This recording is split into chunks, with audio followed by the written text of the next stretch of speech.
McDaniels is going to get the axe for it because he's going to be the next one on the list. They're going to get these so-called offensive gurus the fuck up out of here. You know what I'm saying? Because they fake as hell. Yeah. Stefanski going to be next. Yep. I'm telling y'all what's Stefanski going to next. happen. Stefanski, Mike McDaniel, they already did Brian Daboll in. And an But I'm with you. unexpected name is Kevin O'Connell. Kevin O'Connell, I think, is good.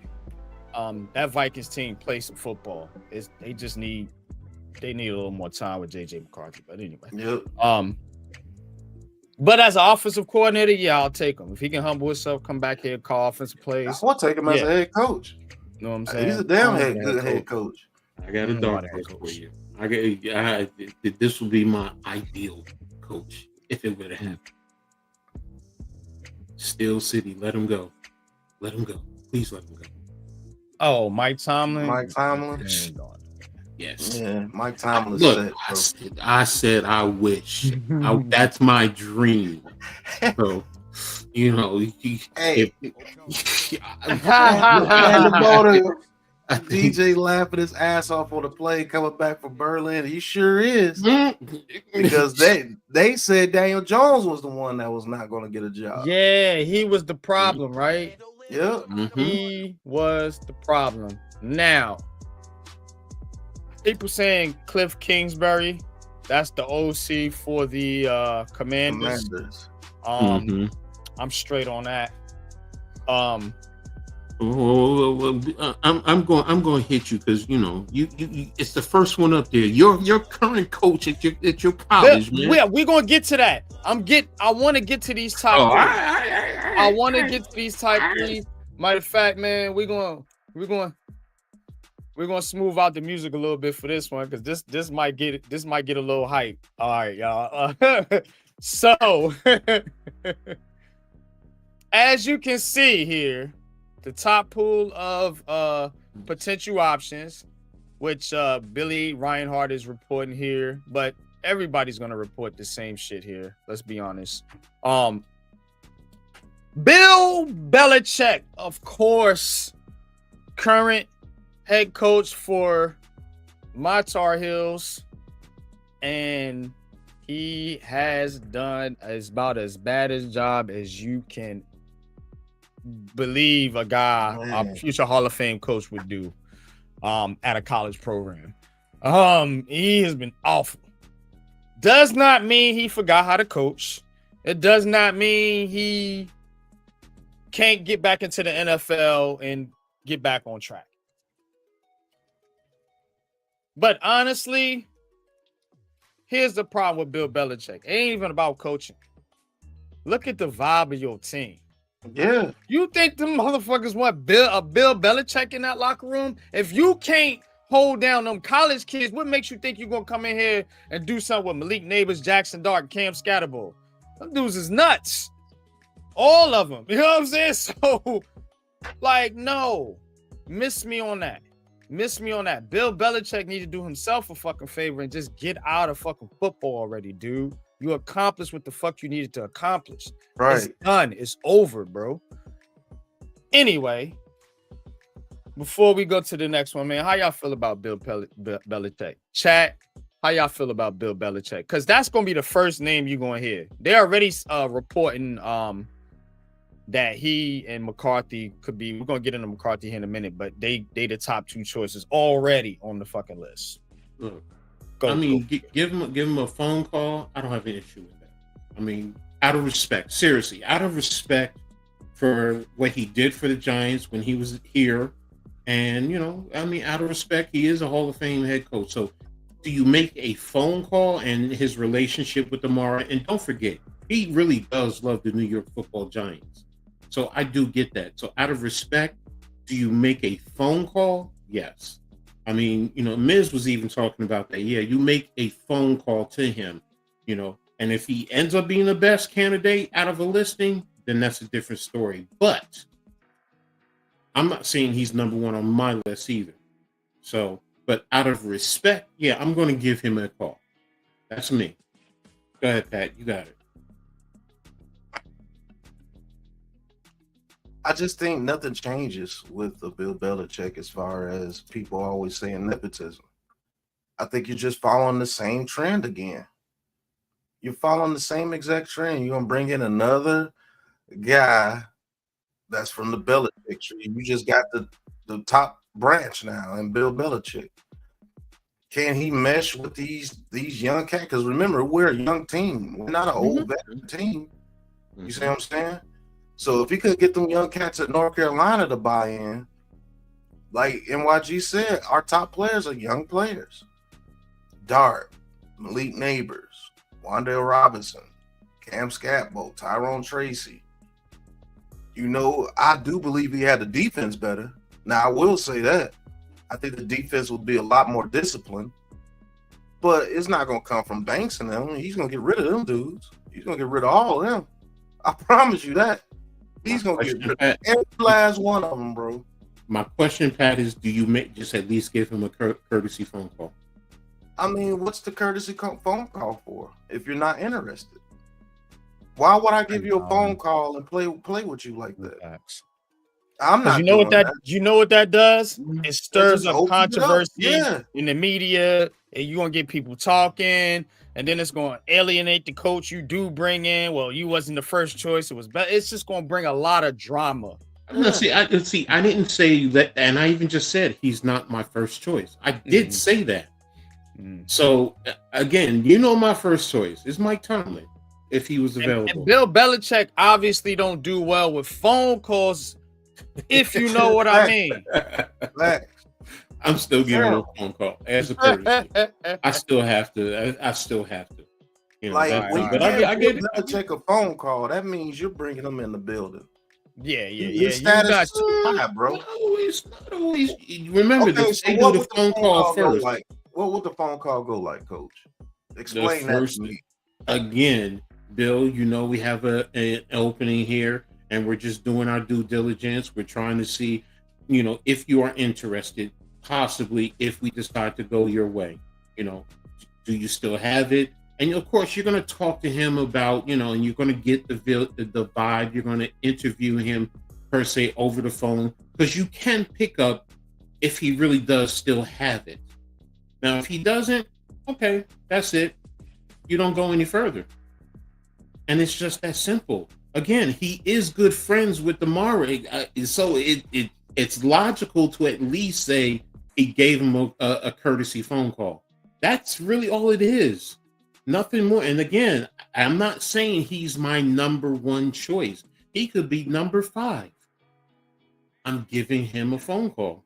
And that's really what it boils down to.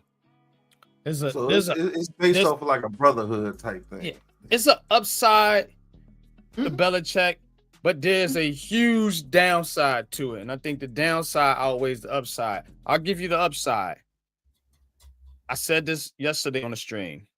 If you bring in a Bill Belichick, all you're bringing him in here to do is to get you to a baseline, to get you competitive, to get you relevant again. And I think he can actually do that because he's disciplined as fuck.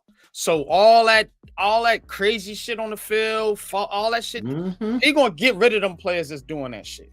You know what I'm saying? I will agree with you on that. So your team is gonna be disciplined, and they're not gonna play stupid football. We say a lot of times with this Giants team, they play stupid football. Yeah, he's not gonna have you playing stupid football, but at the same time, he's not gonna be able to. I don't think he's gonna be able to get the most out the players based on his coaching style. Like they're not really gonna be able to. I don't think this team is gonna grow with a Bill Belichick. Is what I mean. And you want a young team like this. You got the foundation. You want it to grow. I think he will stunt their growth. But I think he'll get them playing a lot better football, though. Yeah, I think he would take away the flame from Dart, Neighbors, Scatbo. Yeah. You know what I'm saying? He would literally pull one of them off, and one of them will want to get out of here. And then he'll just, he would literally pull a Scatbo to the side and say, "Hey, no more of the rah-rah shit." You see what I'm saying? He'll make Scatbo like a Danny Woodhead type running back. You see what I'm saying? Like he won't be the batter. I'm starring comments in the chat too, y'all. So we got y'all's comments. I'm starring I'm gonna highlight certain comments, and we're gonna come back to those. But we want to get through some of this list here. Breaking news, of course. Daboll's up out of there, bro. Got him out of there, man. Yeah. Hell yeah. Clap it up. All right, next one. This one's a little more popular, and that's Mike McCarthy. A lot of people see Mike McCarthy, a Super Bowl winning head coach. He did okay with Dallas, underperformed, I think, but I think you don't. Jerry Jones, you know what I'm saying? So, but Mike McCarthy, offensive-minded coach, is he the guy that you want in here with Jackson Dart? He is a veteran coach, and like I said, he is a Super Bowl winning head coach. So you gotta start with the champions first. I don't give a damn if it was 10 years ago, 20 years ago. They had whatever team they were coaching in the mindset to win a championship. And that's what we want here. Maybe y'all don't. Maybe y'all just want some exciting football. Me, Coach, Pat, I know what we want. We want to see this team win another Super Bowl. So, Mike McCarthy, man, that's a hard sell for me. It's a hard sell for me. I would not go crazy if they went that direction. Wouldn't excite me. It'd be a meh type of hire. But is Mike McCarthy a guy that can get you back to respectability? Because right now, let's be honest, y'all. This Giants franchise is a laughing stock. A laughing stock. So if you're tired of being laughed at least get somebody in here that can get you back to respectability. Can Mike McCarthy do that? Possibly. He did okay with Dallas. He did okay with Green Bay. You know? But what's y'all's thoughts on Mike McCarthy, man? This is a name that's being floated out a lot. Mike McCarthy, his issue is not getting your team relevant. I think he's been relevant as a head coach as far as his teams his whole career. His thing is getting to the ultimate goal, the Super Bowl. You see what I'm saying? Now, if you're bringing him to get your team back respectable, it would be a decent hire because I know that he would get something out of Jackson Dart as far as not just being the superhero quarterback. No, he will actually let Jackson Dart play some football. And I think Malik Neighbors, those receivers, period, would love playing with a McCarthy type system. And I do believe he would develop Jackson Dart a back shoulder throw. Real talk. He would get a bigger receiver on the other side, let Malik Neighbors motion in the middle of the field. I don't know about Wan'Dale Robinson in the McCarthy system because his slot receivers are normally a little bit bigger and they go do deep post and deep post corners. So I don't know about Wan'Dale Robinson with Mike McCarthy. But I know if Mike McCarthy as head coach, we would at least be 4-6. 2 of those games he wouldn't have lost. He wouldn't have lost. He definitely wouldn't have lost that Broncos game, and he definitely wouldn't have lost this Bears game. I'm not losing that Broncos game, bro. Right. You know what I'm saying? If so I'm coaching. Maybe the Cowboys game. I think he might have got that Cowboys game. You should have won. They should have won that Cowboys game. You know what I'm saying? This team really should be 6-4. Yeah. To be honest with you, 6-4. That's what they should be. That tells you they have talent. Yeah, they have talent. Because if they could go out there and beat the Chargers, if they could go out there and put them things on the Eagles the way they did, and all that momentum you had, maybe they gave the Eagles a better game that second game. Not saying they win it, but they would have gave them one hell of a game again. And the way the Eagles were reeling, you know what I'm saying? And the momentum they had with Scatbo and Dart, maybe McCarthy takes that and maybe rides into the playoffs. He's that type of coach. He did it with Bill Schroeder, not Antonio Freeman, but Schroeder. What's the other guy? Jennings. Donald Driver was there. Donald Driver, yep. Yeah, his system never had smaller receivers like that. Most of those dudes were like 6'3". So, and he definitely knows how to use the tight end. I do believe Theo Johnson and I think Bellinger would have probably took it over. When Theo Johnson was dropping the ball, he would have brought in Bellinger and be like, hey, look at what Bellinger's doing. And once we feel that you ready, we're gonna put you back in there because you are a talent. But we gotta sit you down, bro. All these drops, you're killing my quarterback. We gotta sit you down for a little bit. And if you're a respected head coach, the player will be like, okay, man, I need to get my shit together. And they'll go in there and they'll play lights out for you when they get their chance again. But Mike McCarthy, I wouldn't be excited and I wouldn't be super mad. It would be like, okay, he could get us respectable. But Super Bowl, no. What you think, Coach? No, just put that in the refrigerator. No, I'm sorry about that. I mean, Pat, I agree with you, for the most part. McCarthy, I looked at when he went to Dallas.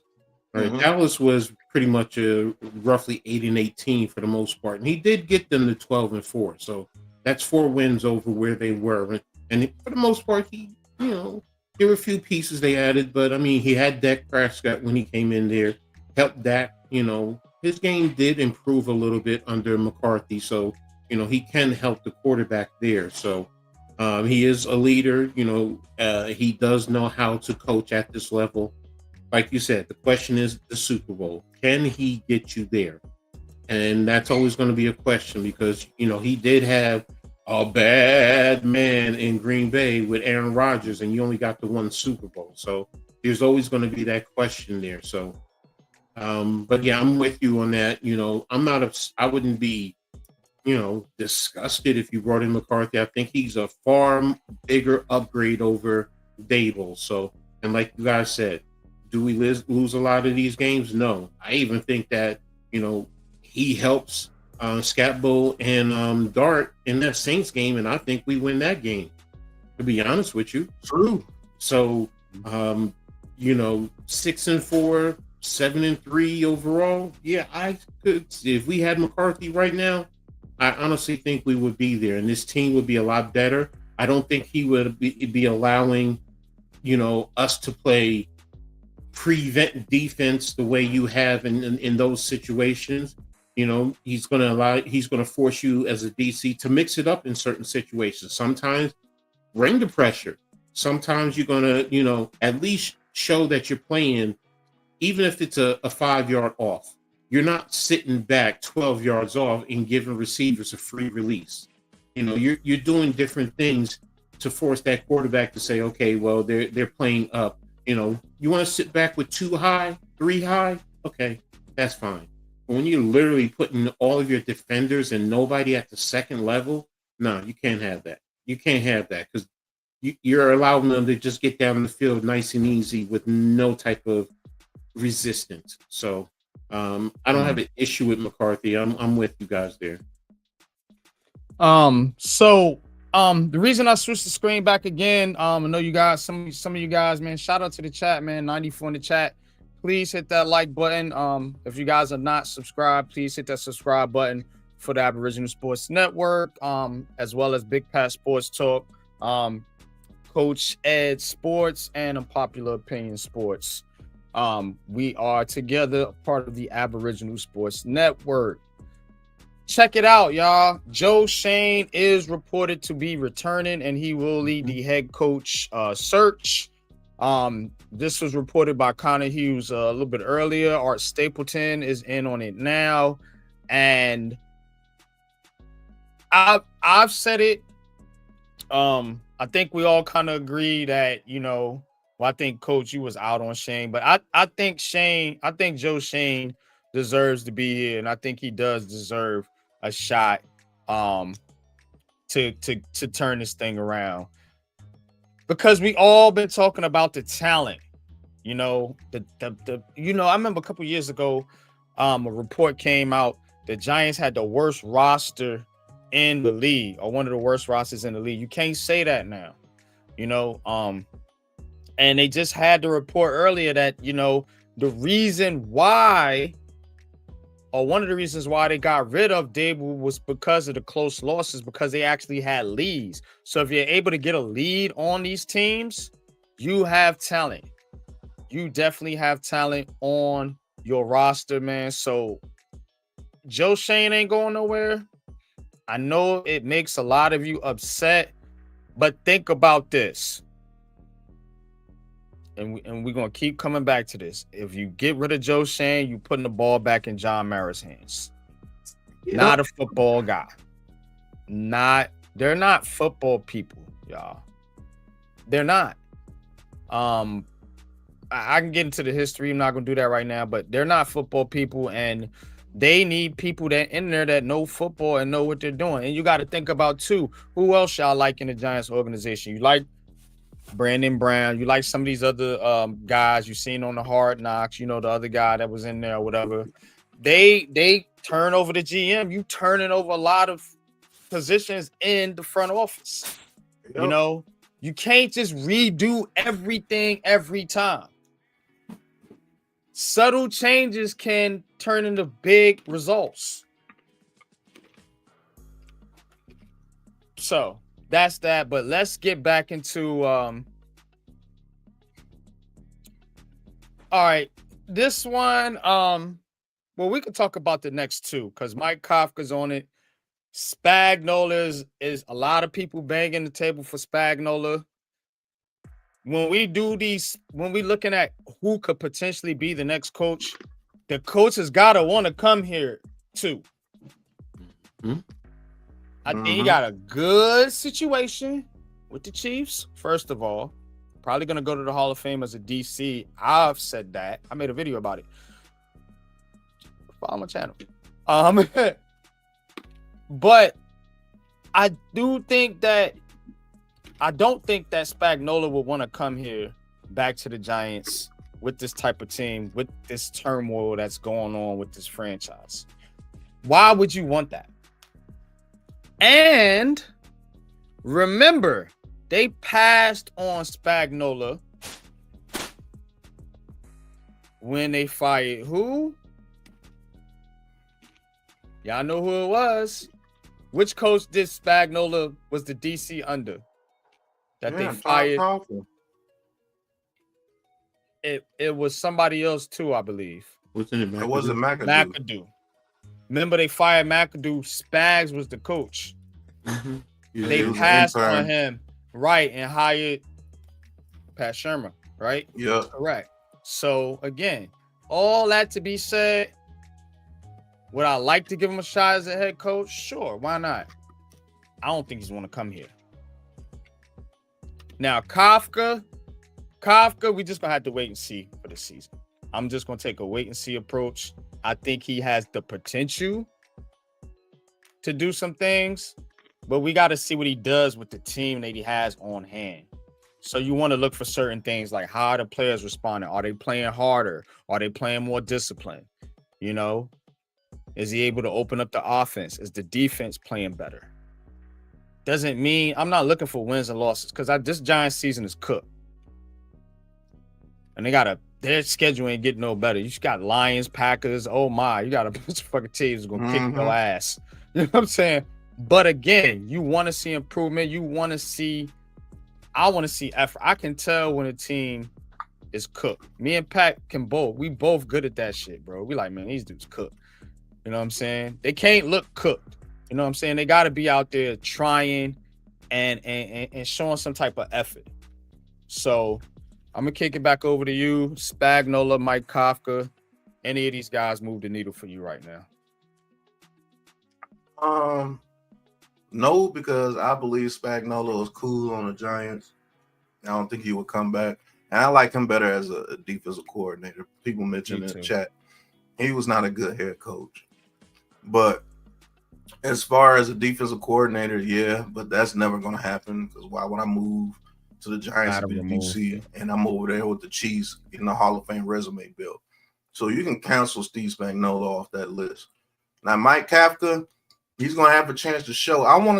And just like you said, it's not about wins and losses because we're cooked. Let's just keep it a buck. We're cooked. But I want to see a direction. What's the direction? Is this defense playing better in situations, in tough situations? Are they not giving up defensive holdings on 3rd and 14s anymore? Are they not getting mad pass interferences anymore? Are the mistakes being taken away from this team? Are people catching the ball when they're supposed to make catches? Are they making good catches when they're supposed to? Are they staying on sides and not going off sides or false starting or taking away big plays from the team because of penalties? Things like that I want to see. And if they're doing that and they're just playing good teams and they're just losing some games because you're playing the freaking Lions, I'm cool. You know what I'm saying? Give him a shot. If he could salvage this season, if he gets us to 5 to 6 wins, I think he's done a hell of a job. If he could get 4 wins out of these last 7 games, that's a damn good job considering the schedule that we have. Mm-hmm.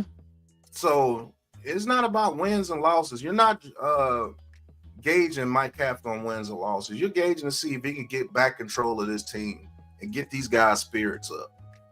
You're looking for a leader of men right now. That's what you're looking for. So go ahead, Coach.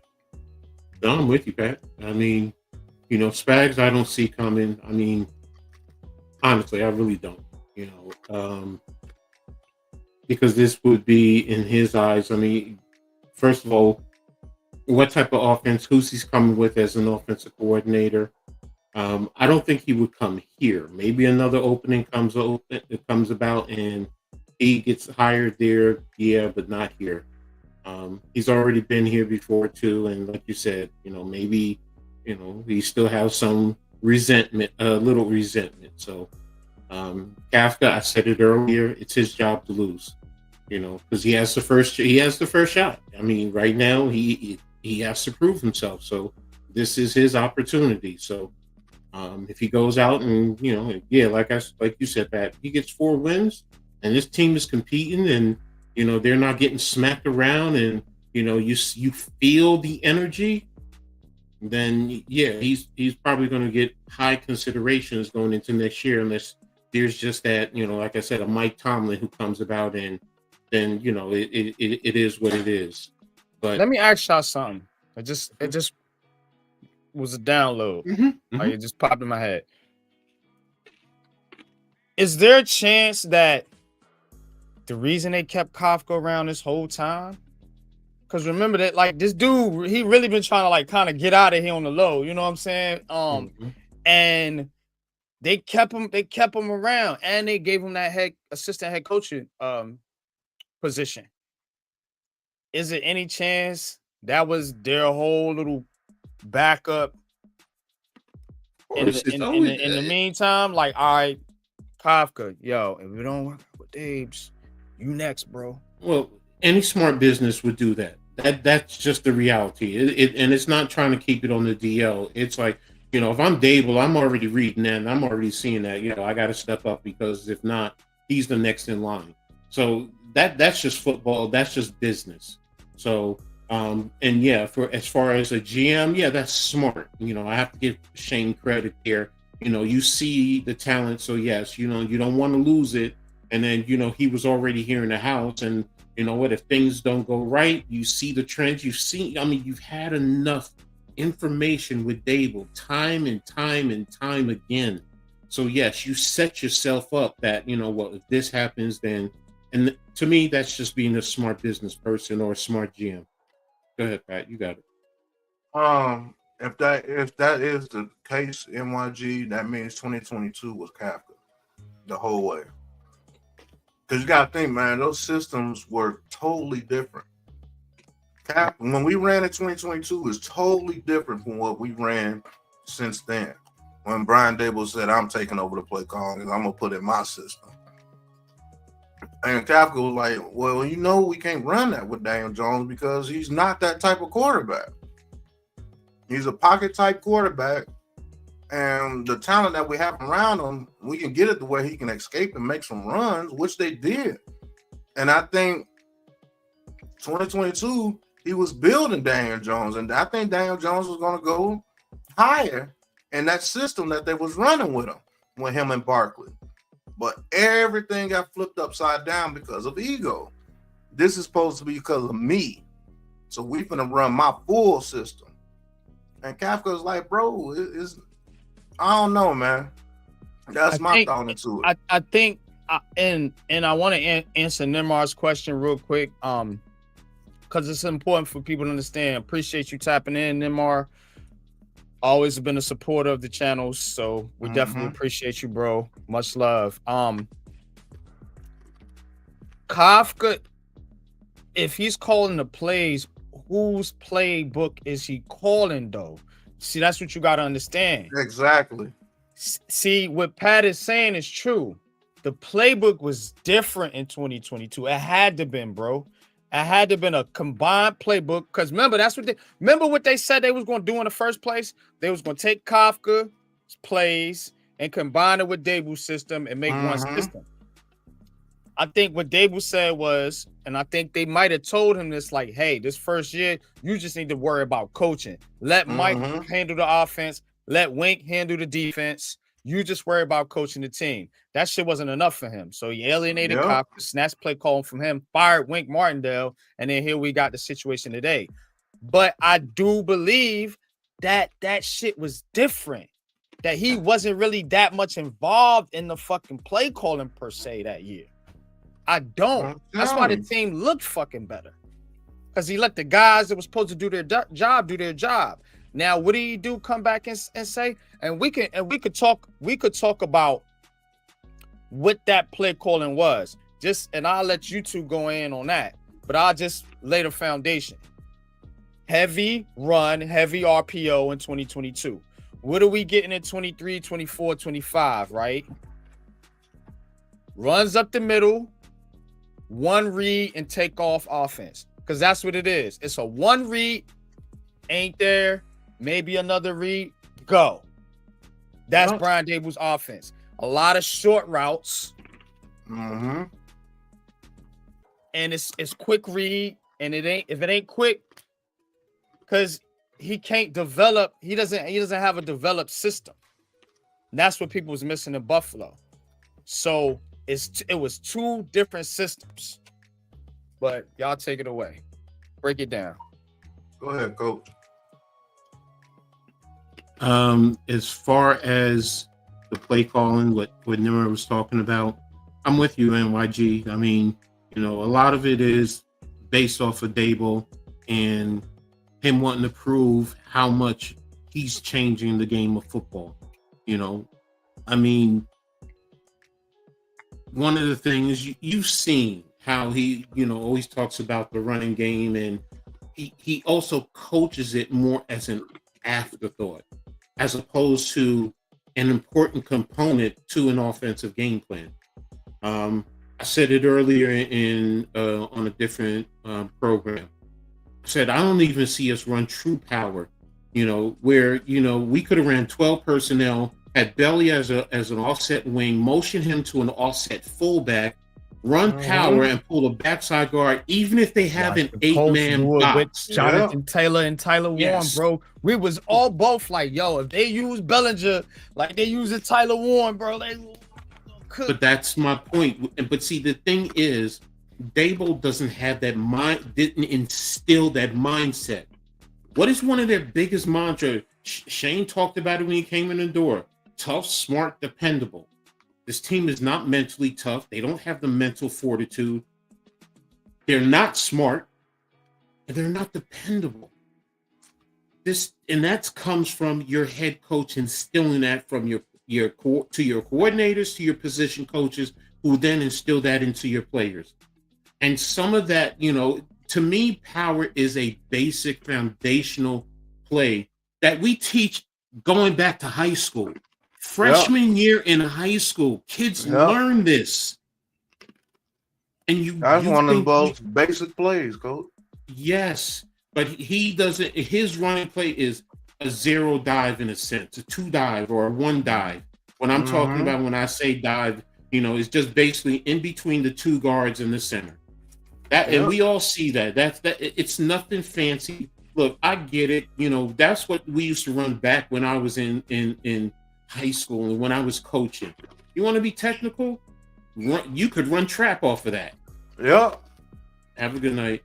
you could definitely run trap and things, but we don't even see that. We don't see the creativity. He was supposed to be an offensive guru. Okay, I didn't see it. But you don't have a basic foundation. Now, the power that he does like to run is quarterback power. Yep. But he likes to pull the backside tackle. Where on that one that Dart got hit and caused the fumble. If you go back and look, power. That was power, but he was waiting for Illuminar because Illuminar was late getting over there, and he kind of pushed him to get him up in there and got hit because he was waiting for him. Where earlier, I get it. Earlier, they got to the point of attack, they cleaned it, they opened up the alley, and he was able to just get up in there and run. Well, you can do the same thing with any of the running backs. Tracy was more productive going off tackle. That's where power is. A power is an off tackle play. And you're pulling a backside guard, bringing an extra lineman. So if they want to bring an 8-man box and you have 7 men, look, all you're doing, everybody get on the hat, down, kick out, pull around, clean up. All you want to do is get 4 to 5 yards. In game situation, game management, that runs that clock down where, you know what? Chicago then is not saying, oh, we knew they were going to crack. We were going. No, now you're getting tough. The offensive linemen love that because now it's angle. It's coming down on a guy, and if you're coming off the backside guard, you're just looping around and you're looking for some little defensive back or a safety that you can just go smack them around like they're your girlfriend. I mean, sorry, I shouldn't say that. But you get my point. They come in there and they really clean it out and give a running back. And running backs love power. They will tell you that. Most running backs will tell you. You ask them from high school on. And I think, Pat, you were saying it yesterday. Anytime that, we went under the gun, had the quarterback under the center to take the snap, it was play action. But when we were running, we were in the gun. Well, you don't think the defense sees that? But yet still, we don't have a coach who is, and I don't think Kafka is like that. I think Kafka is very smart. I think he can think past go. That's a fact. Yes. And he's been with Andy Reid, and he has those foundational pieces in there. He knows how to it will give you power, even if he does power out of the gun, but he will give you formations that he can pass out of and run out of, and it doesn't become predictable. Because that's the one thing about this offense. It's very predictable. And if we as casual, some of us as casual fans, some of us as more intellectual, but if we can see this, why the hell can't someone who's being paid millions of dollars in the NFL, who should be self-scouting, not figure all this out? So that's all ego, bro. That's all ego. What have I been calling him? I've been calling him what? Napoleon? Yep. Facts. And people love to bash Mike Kafka's play calling in 2022. But you got to think, he didn't have half the talent that we have now in that offense. And that offense is still our highest scoring offense. With the worst quarterback in the world, injured Saquon Barkley, and Daniel Bellinger. And Slayton.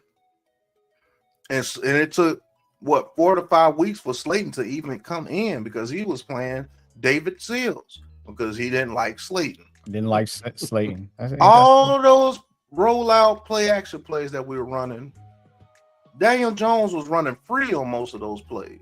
You want to know why? Because you had to worry about the running back power. You had to worry about the run game. Now they already know you're trying to roll out right here. We're going to smack the quarterback every time. It don't work. Nothing works anymore when Brian Daboll got here. Yeah. The announcers call the plays live. We call the plays. We calling drives, bro. Right. We called the end of the game. How did Mike Kafka suck when we won a playoff game with his system? If you're going to put the whole 22 thing on Mike Kafka and say his play calling sucked in 2022, how did we win a playoff game that year? With way less talent. There was no Malik Neighbors on that team. Wan'Dale Robinson wasn't on that team. We did that with Richie James, Darius Slayton, and Hodgins. That's crazy work. Oh yeah, 2026 was on that team. Yeah, so was Daniel Jones. He played well that year. It wasn't the light show that he's doing with the Colts because he's in a system that really fits him. But at least Kafka had sense enough to be like, look, I can work a little bit with this guy. Not to mention that he had to have Brian Daboll's instill on that system. You see what I'm saying? But in spite of that, he still got him to the playoff. Hey man, look, we and you got to think too, Pat. Not only that, bro, but the fact of the matter is, think about it, bro. You also had who over there on the defense, coaching the defense. See, the Brian Daboll came in here and messed the whole chemistry of this team up. Yep. Because you had your guy as a DC, bro. You had your DC. This is why we talking about Deontay Banks. This is why people want Kayvon Thibodeau gone. This is why people talking shit about Dexter Lawrence. Because why? You got miscast players in a miscast system. It's not just offense, it's defense. And I'm bringing this up because a lot of people want Shane Bourne gone. And I'm with you guys. But don't come up here and act like this shit is on the defense, bro. I'm sick of this shit. Y'all was doing this with Wink Martindale. Yeah. This has been on Daboll in the offense the whole entire fucking time, bro. I don't want to hear nothing about motherfucking stats, my G. I don't want to hear nothing about no damn stats. Because yesterday in that motherfucking game, they was up. And guess what? 3 and out. Well, first turnover, 3 and out, 3 and out. So, that being said, I want to ask about a guy that I'm intrigued about. I ain't heard nobody really talk about this person. And here's the list. You guys, if you want to add more people to this list right here, I just pulled this one off of Twitter. We already spoke about some of these guys. Basically the top couple ones. I'm gonna get into some other ones, man. But I want to ask you guys why I got you two here, because I'm gonna ask you guys some football shit. Jesse Minter for the Chargers. I'm really intrigued. I want a defensive guy, but what I want to ask you is, what is his system? Like, what is his system, and would he be good with the players that we got here? Would it be a fit? Basically, is what I'm asking. Y'all got it. When you say what is the system, are you talking about offensively?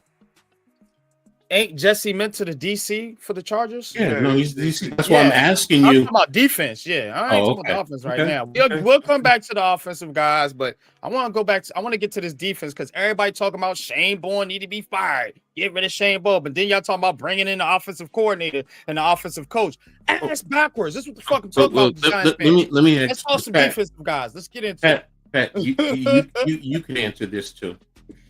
When Bowen was brought here, what was his base defense in Tennessee? Was it an odd or an even front? It was a 4-3 over. Exactly. But he's come here and he's going with an even front look. I mean, an odd front look. Sorry, not even. So he went from a 4 front to, in a sense, a 3 front. So now I'm not justifying him with all his calls because I have issues with him.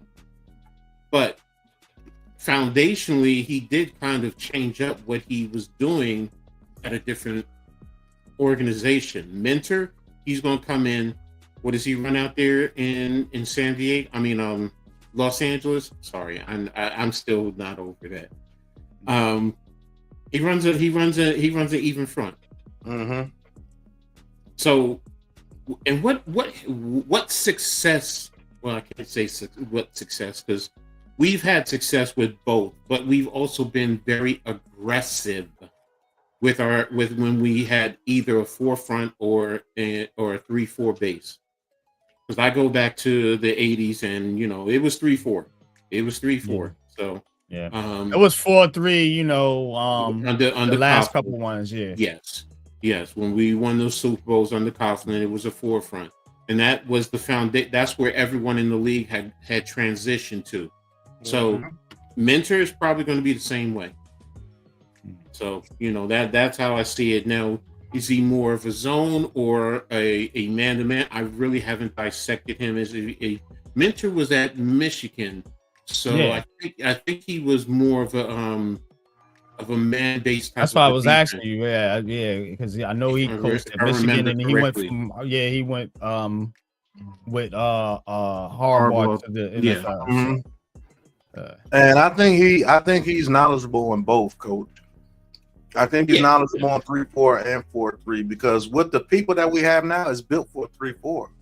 Exactly. I feel like, because you're gonna have to put Thibodeau on the inside, because I think he's the more physical one, is just going straight up with a guard.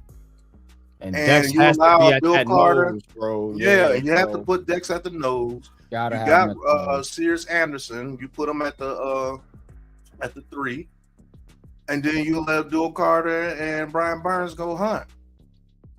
And you allow Thibodeau, when a Carter needs a rest, or you feel that Thibodeau has the advantage on the edge, you put him at the edge. You put Abdul Carter in the inside. You just keep switching them.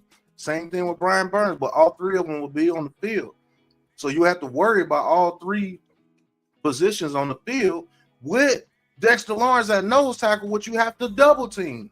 And sometimes he even beats that at the nose tackle. So I don't get it. Like, it's not that hard to use these guys.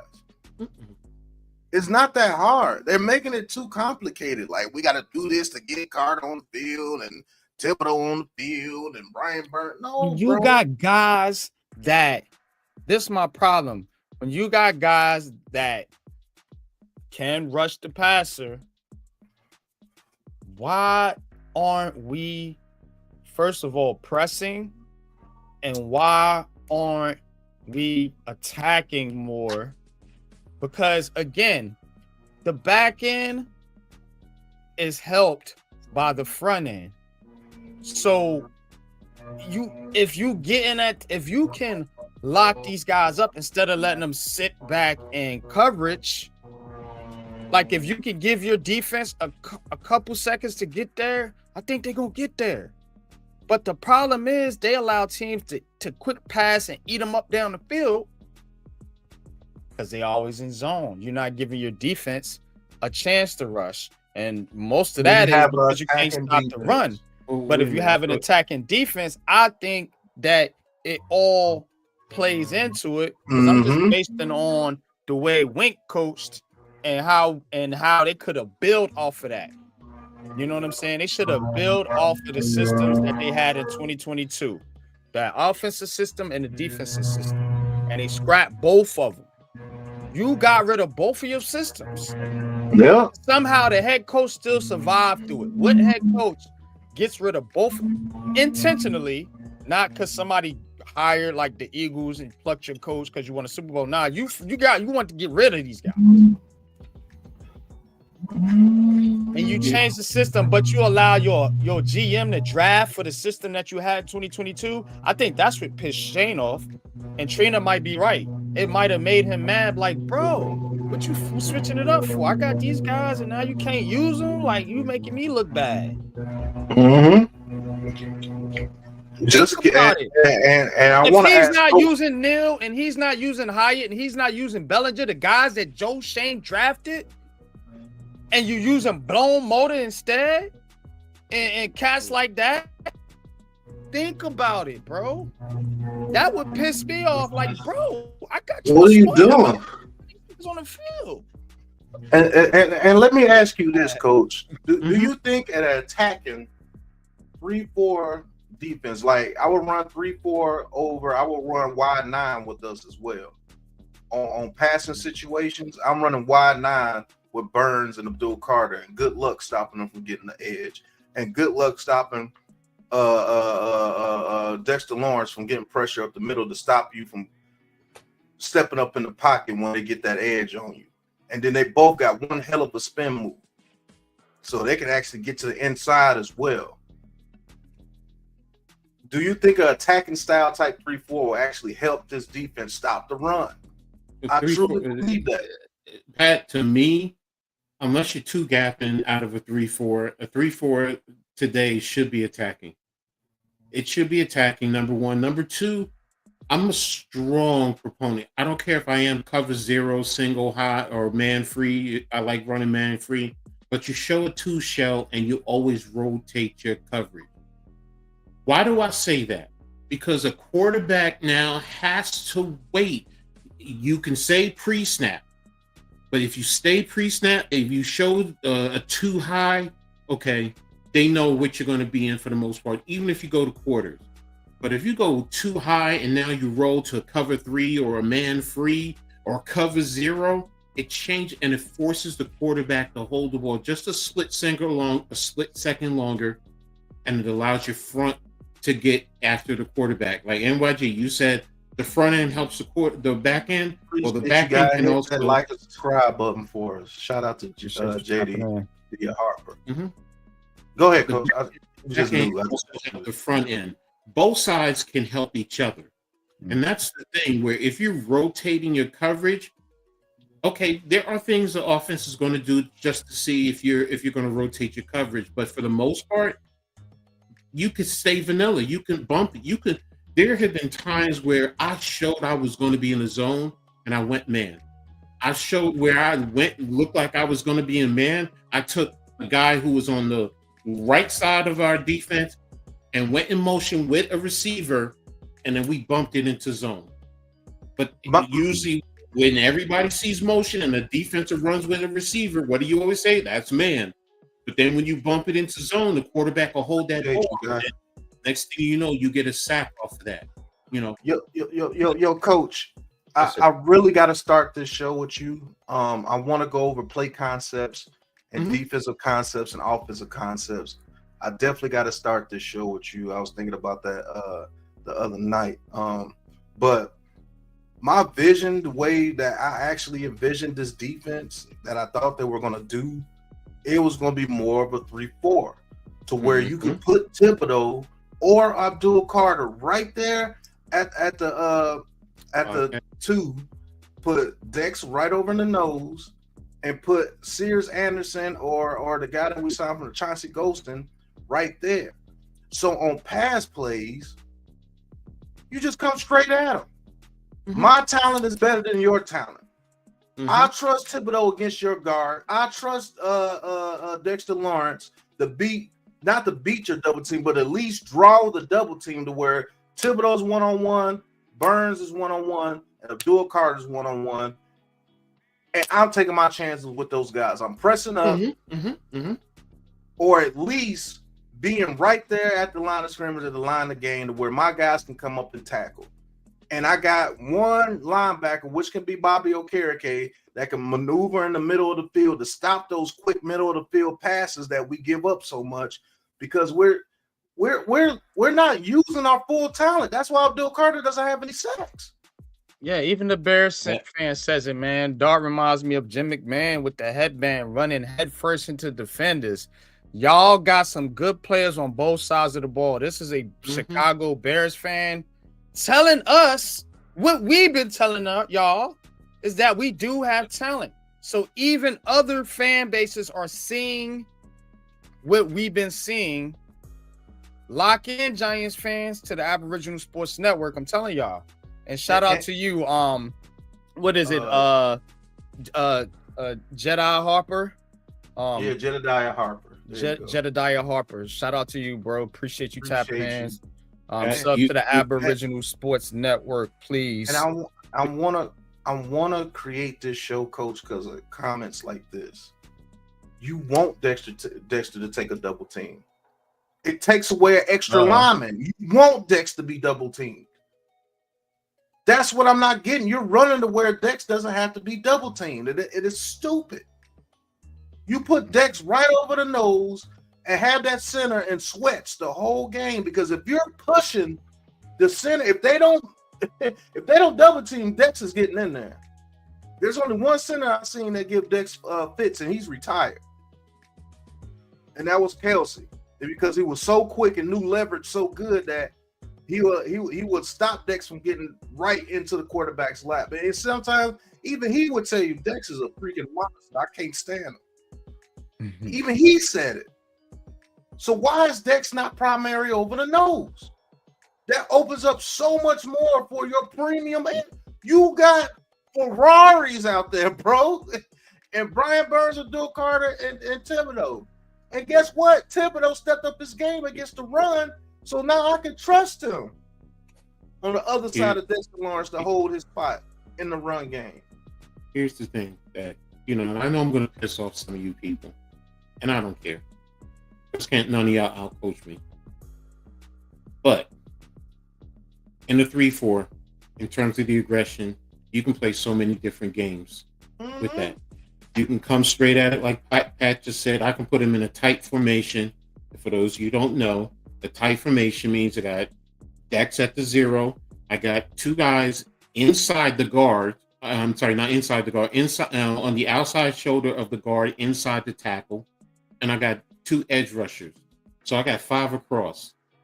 And I could drop 2 off of one side, rotate the defense, and I could overload the other side, sliding Dexter. And you may not like it, but now I'm sliding, because how many times have you seen some teams where you have 2 offensive linemen not blocking anybody because they were looking to the outside, and they drop, and next thing you know, you have a nose guard slipping right by them, widening out to not allow that quarterback to get outside him. And now you still have 4 coming off of that other side, and you only have 2 guys on that side to try and block 4.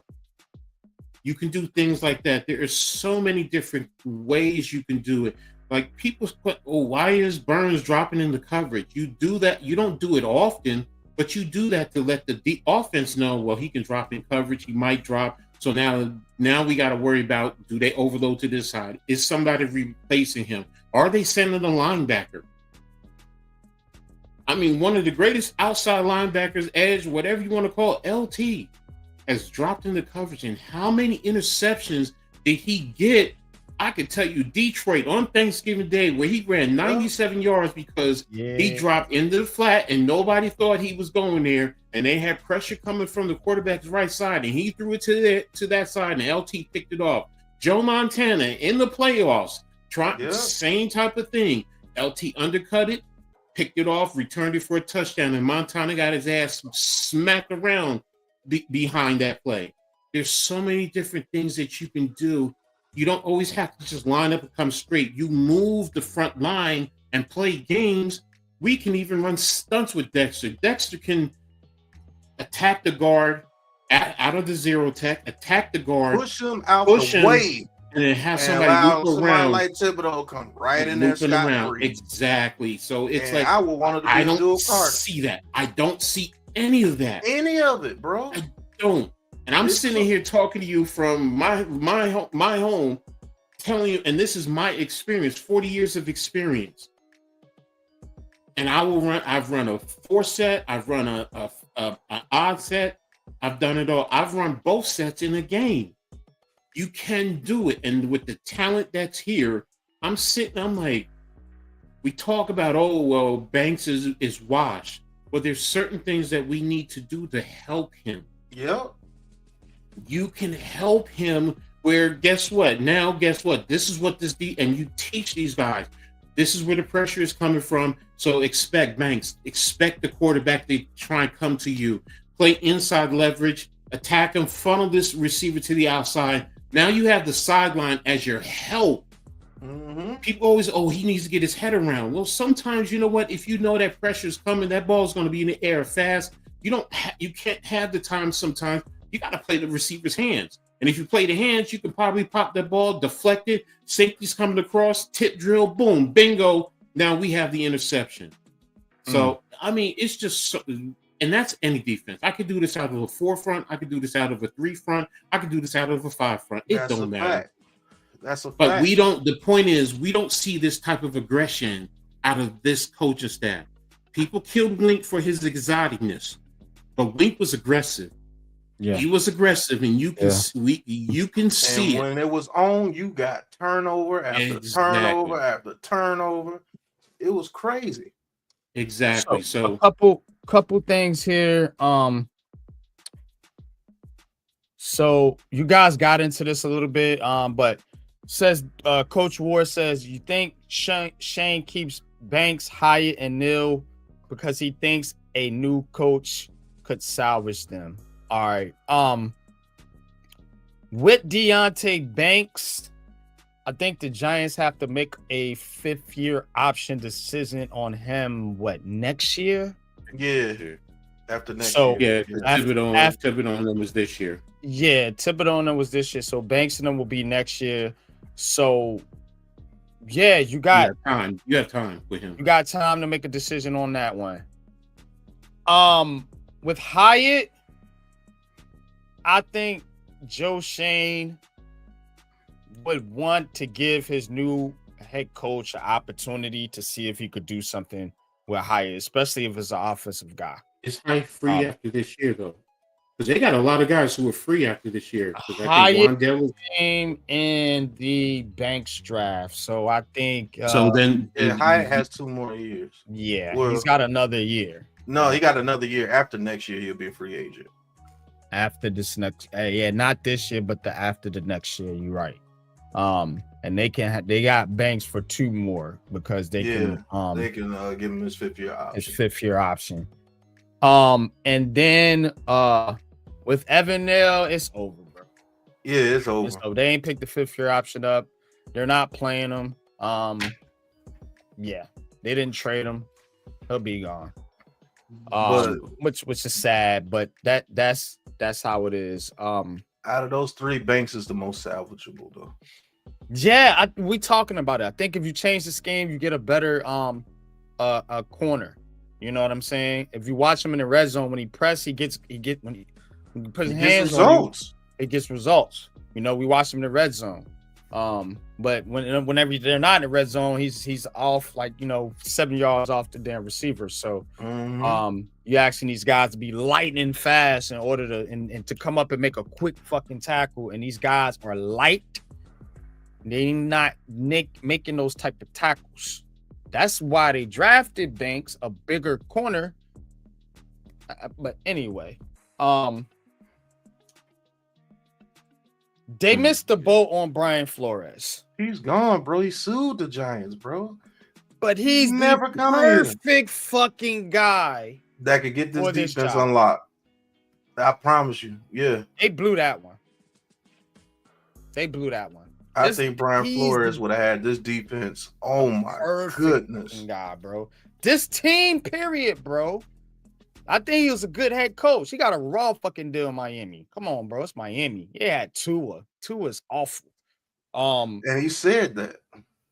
Yeah, he was fucking right. You know what I'm saying? That dude's trash, bro. But he would have been the perfect candidate, man. And they fucked that up. They fucked that up, man. But oh yeah, and here's a lawsuit against us, right? Yeah, he still got. I think they're trying to settle it or something. Here's the last one. I thought this was interesting. Shout out to Dan XT7. Says my pick for head coach is Chris Shula. Y'all know the Shula name. The Rams are 2nd in points allowed, and the guy who he replaced in LA was Raheem Morris, who was 1st in points allowed. The downside is the scheme is a lot different. I think that's the upside. Facts. Yeah, we want something completely different on both sides of the ball. What the hell they running? But y'all guys want to speak on Chris Shula with the Rams? I'm gonna be honest, I'm not really familiar with him, so I can't speak too much on him. Well, Chris Shula with the Rams use a bevy of fronts, coach. They use a bevy of fronts to make up for the loss of Aaron Donald. And they run twists, they run stunts. That front 7 for the Rams is no joke. No joke. With Fisk, the other guy they got from Florida State, Verse. Jared Verse, all those guys, bro, they get after it. And they run stunts, they come wide 9, he runs so many different front schemes, bro. Like, you don't know where the Rams are coming. They blitz the linebackers very well. The things that gets the Rams in trouble is when you actually block it up and you can attack their secondary. That's what hurts the Rams. But for them to be second in points allowed with the secondary that they have, I know it can be done with this secondary. Because you use your secondary to your advantage with your front.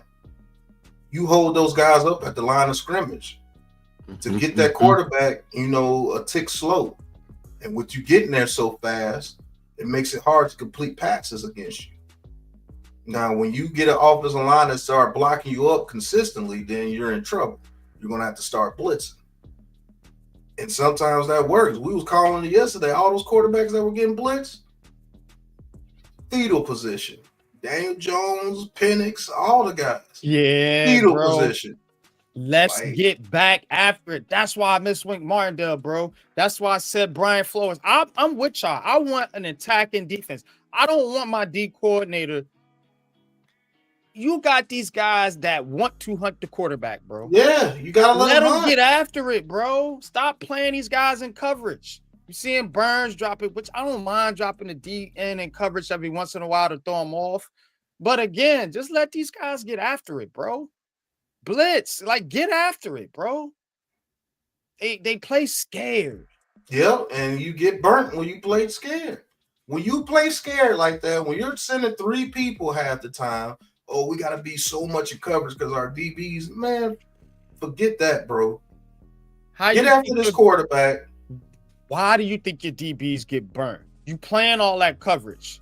Yeah, you giving the quarterback way too much time. Yeah. Nobody can cover for that long.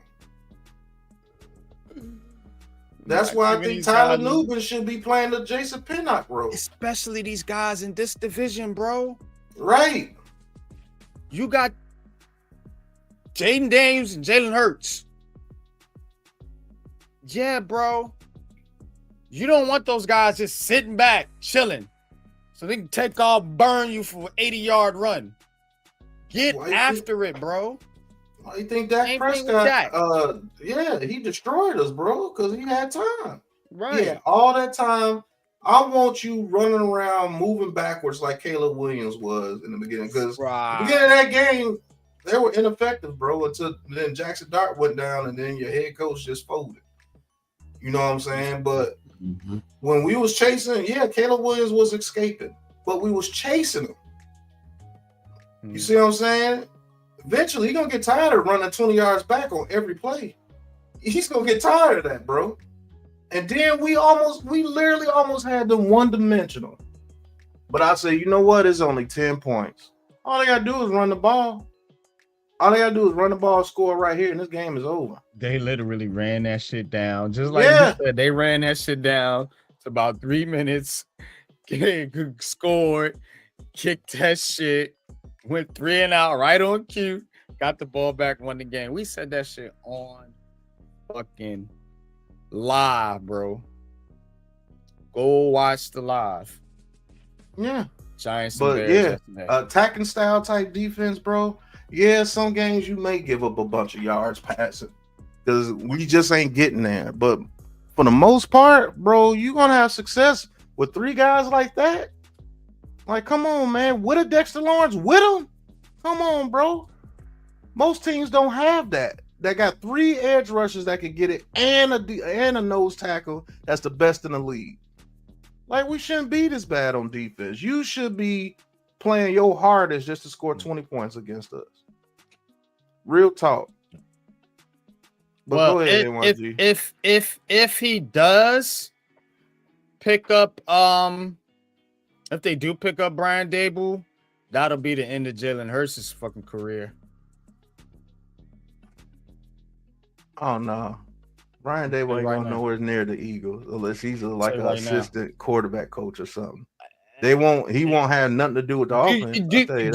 Do you think Saquon Barkley wants Brian Daboll anywhere near the fucking Eagles. That's a fact. Ain't happening. That ain't happening. try And to- the Eagles got to beat up on them 8 times. What? Damn near 10 times. They know what Brian Daboll is. They're not doing that, bro. His best bet, like I said, is to go back to fucking college.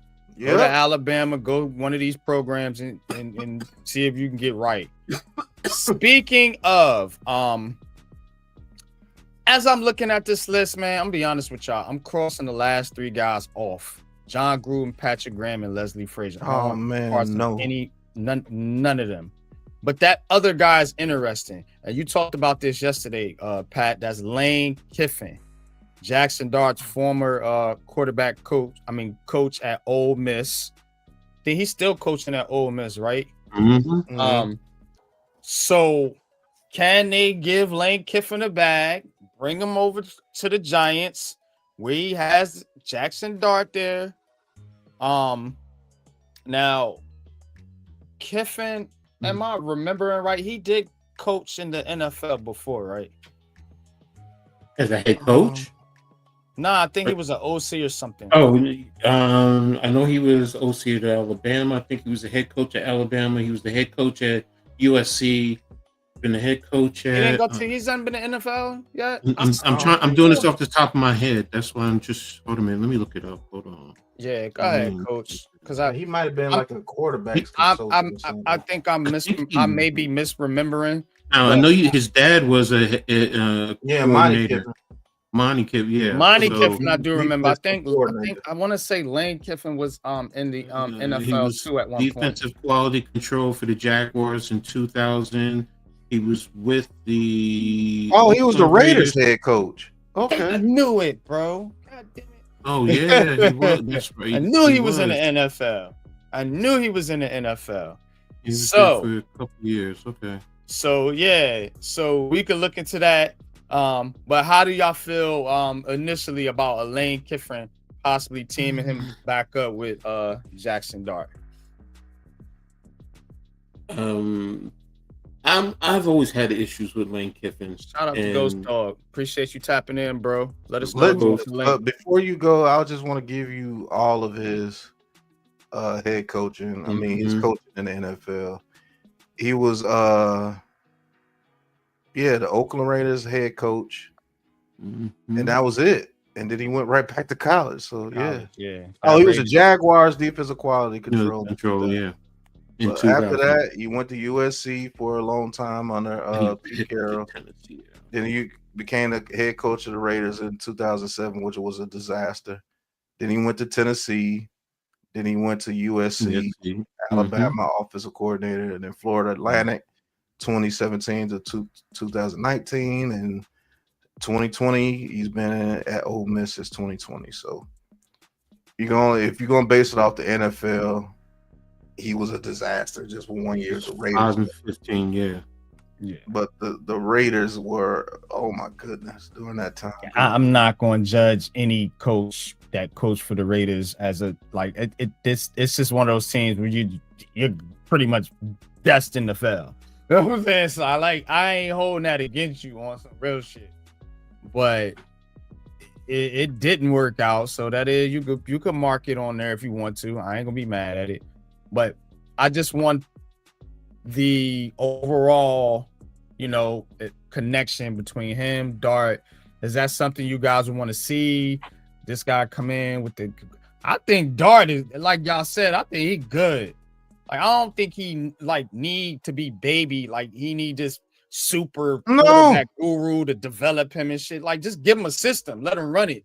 You know what I'm saying? But a lot of fans, they want to get the offensive guy. Again, we just doing content for all the fans of the Giants. They all have different opinions. I'm here to kind of be a mediator and, throw your guys' opinions into the conversation because I hear this shit on Twitter.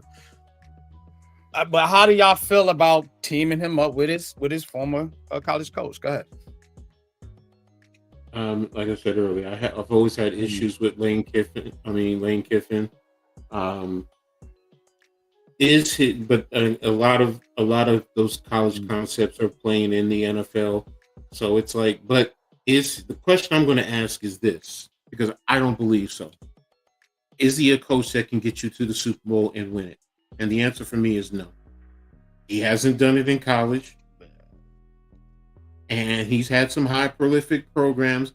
Ole Miss, we'll see this year. They're doing, they're in contention for a playoff spot. So, but he hasn't won the SEC title.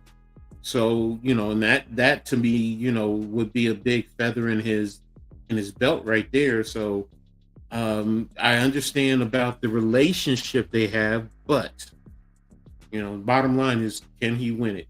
And it's more than just having that relationship with Darden. I understand the quarterback is the most important position, but for me, it's you still got 53 other guys you got to deal with, and these guys, they paying their bills. So you win a championship, that's a little bit more money in their pocket. So it's different than when you're dealing with high school guys. Now look, he's 50 years old now. So when he first got the Raiders gig, he was 31. So you grow. He was young, you do grow as a coach. Man, he 50? Was it that long ago? Shit. Yeah, 2007. That's almost 20 years. Damn, I got a better memory than I thought. I remember that shit Right. 20 years ago. So me, it's if they hired him, okay, I'm gonna take a wait and see approach, but he's not my number one. He's probably at the bottom. I'll be honest with you. Y'all can hate me. I'll take Belichick over him. That's me. That's me. And that's a hard sell for me, bro. Yeah, that's tough, bro. I'd rather make Jackson Dart happy than piss him off with Bill Belichick. But go ahead. No, you're missing what I'm saying. What I'm saying, they're both at the bottom of my list. That's what I'm getting. I got you. let me say this, because Eric Johnson really wants us to answer this question. Guys, once again, if John Harbaugh, the head coach from the Ravens, got fired, would you go get him? For stability? Yeah. Why not? But I don't think he's going nowhere. But hell yeah. Nah. Yeah, I will go get him. Anybody from that AFC North got fired, maybe not Stefanski. I don't know. Stefanski ain't that bad. What's the name from Cincinnati? Nah. Him, no. The other three, I'll take Stefanski on the back end, but Harbaugh and Tomlin, yeah. All day. Cincinnati, nah. He's riding Joe Burrow's coat. He about to get fired anyway. Speaking of, somebody asked about Lou Amarillo. That's a hard no for me as well. The Giants did interview him back in the Daboll hiring cycle, and at Cincinnati's defense was awful, and that's why he got fired. It's even worse. So I don't know what's going on. I don't want no part of him. He's with the Colts right now. Is he with the Colts now? Is he with the Colts? He might be with the Colts, but when he was with Cincinnati, that defense was terrible, bro. Terrible, bro. But interesting enough, who else is over there? Jerome Henderson. So doesn't make me. It doesn't surprise me that their defense is being better, but it could also be a product that their offense is so fucking good. Yeah, team. He's with the Colts right now. That's a fact. Yeah. I'm still good on him. But I don't know, man. I don't know. So I'll lay it out like this, man. If we gotta choose right now today, give me 3 names that you guys want to see. Well, I'm gonna give you a name that's not even mentioned on there. Hold on, man, because people be tripping on old Pat, man. You know what I'm talking about. I'm gonna give you a name, and I made a post about it. So hold on, let me go find my stuff, man. Like, here we go, right here.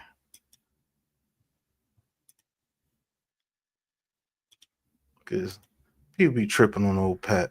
But this guy right here from the Rams. This man right here. He was the Cleveland Browns coaching intern in 2013. 2013 offensive assistant for the Redskins what's his at name? the time. Gotta give us a name, bro. Aubrey. Some Aubrey. I can't pronounce that damn name. Yeah, let's get his name. Aubrey Pleasant. There we go. Aubrey Pleasant. He's the assistant head coach over there with the Rams.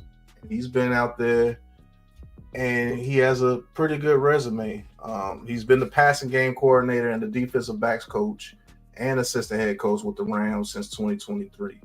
In 2022, he was an offensive consultant for the Packers. In Detroit Lions, he was the passing game coordinator and the defensive backs coach, and he got fired because he would ridicule, I forgot what DB that was, and he got in his face. Like, he really got in his face because he wasn't doing his job. And the whole league went like, oh, he's abusing the player, and so Detroit had to let him go. But then after he left Detroit, he went with the Packers, did very good over there with the Packers, and the last 2 years with the Rams, he's been doing very well over there with the Rams. And when you go look at him, he's a leader of men. Like, he literally will get in the players, you know what, if he's not doing his job. And everybody will tell you that he shouldn't have been fired from the Lions for getting on that DB because he was doing it the whole season. The whole season he was doing it. I forgot that damn DB's name, but he was a Jeffrey Okuda, I think. Nah, Okuda, didn't he go to the Broncos or something? No, Jeffrey Okuda got drafted by the Lions, and then he went to the Texans. Lions. Oh, okay. And it was getting cooked. Now he's pretty much out of the league just about. But, yeah, I like this guy, man. And I think if he's in on the passing game with the Rams, I wouldn't mind being intrigued to see what he's doing. And he's defensive and offensive. Yeah, you know what I'm saying? I like going to that Rams coaching tree. See, the Giants always pluck from the wrong coaching tree. McVay, Shanahan, start looking into those guys. Because if you really want to get busy on offense, bro, and if you really want guys that are gonna come in here and build a scheme like Pat and Coach talk about, then those are because they got schemes and they coach. You know, we watched Kyle Shanahan. When the Giants played the 49ers, I said it. I said he's going to keep running to the outside. He's not like these other coaches. He's going to stick to something until you stop it. Then when you stop it, they're going to pull out plan B and go to work. See if you can stop that. Like that, it's chess. These guys over here, they come up with one plan. And if it fails, oh, shit. Right. It's you see over with, bro. They don't have no way of adjusting or no backup plan or no, in-game adjustments or anything like that, man. So, and a lot of y'all are saying you don't want a first-year head coach. The Giants have put themselves in a position that's probably going to be the pool they're going to be picking from. Unless you want to Bill Belichick or McCarthy. I started with those guys that were head coaches before for a reason. And a lot of y'all was no. So let's come back to it now. Do you want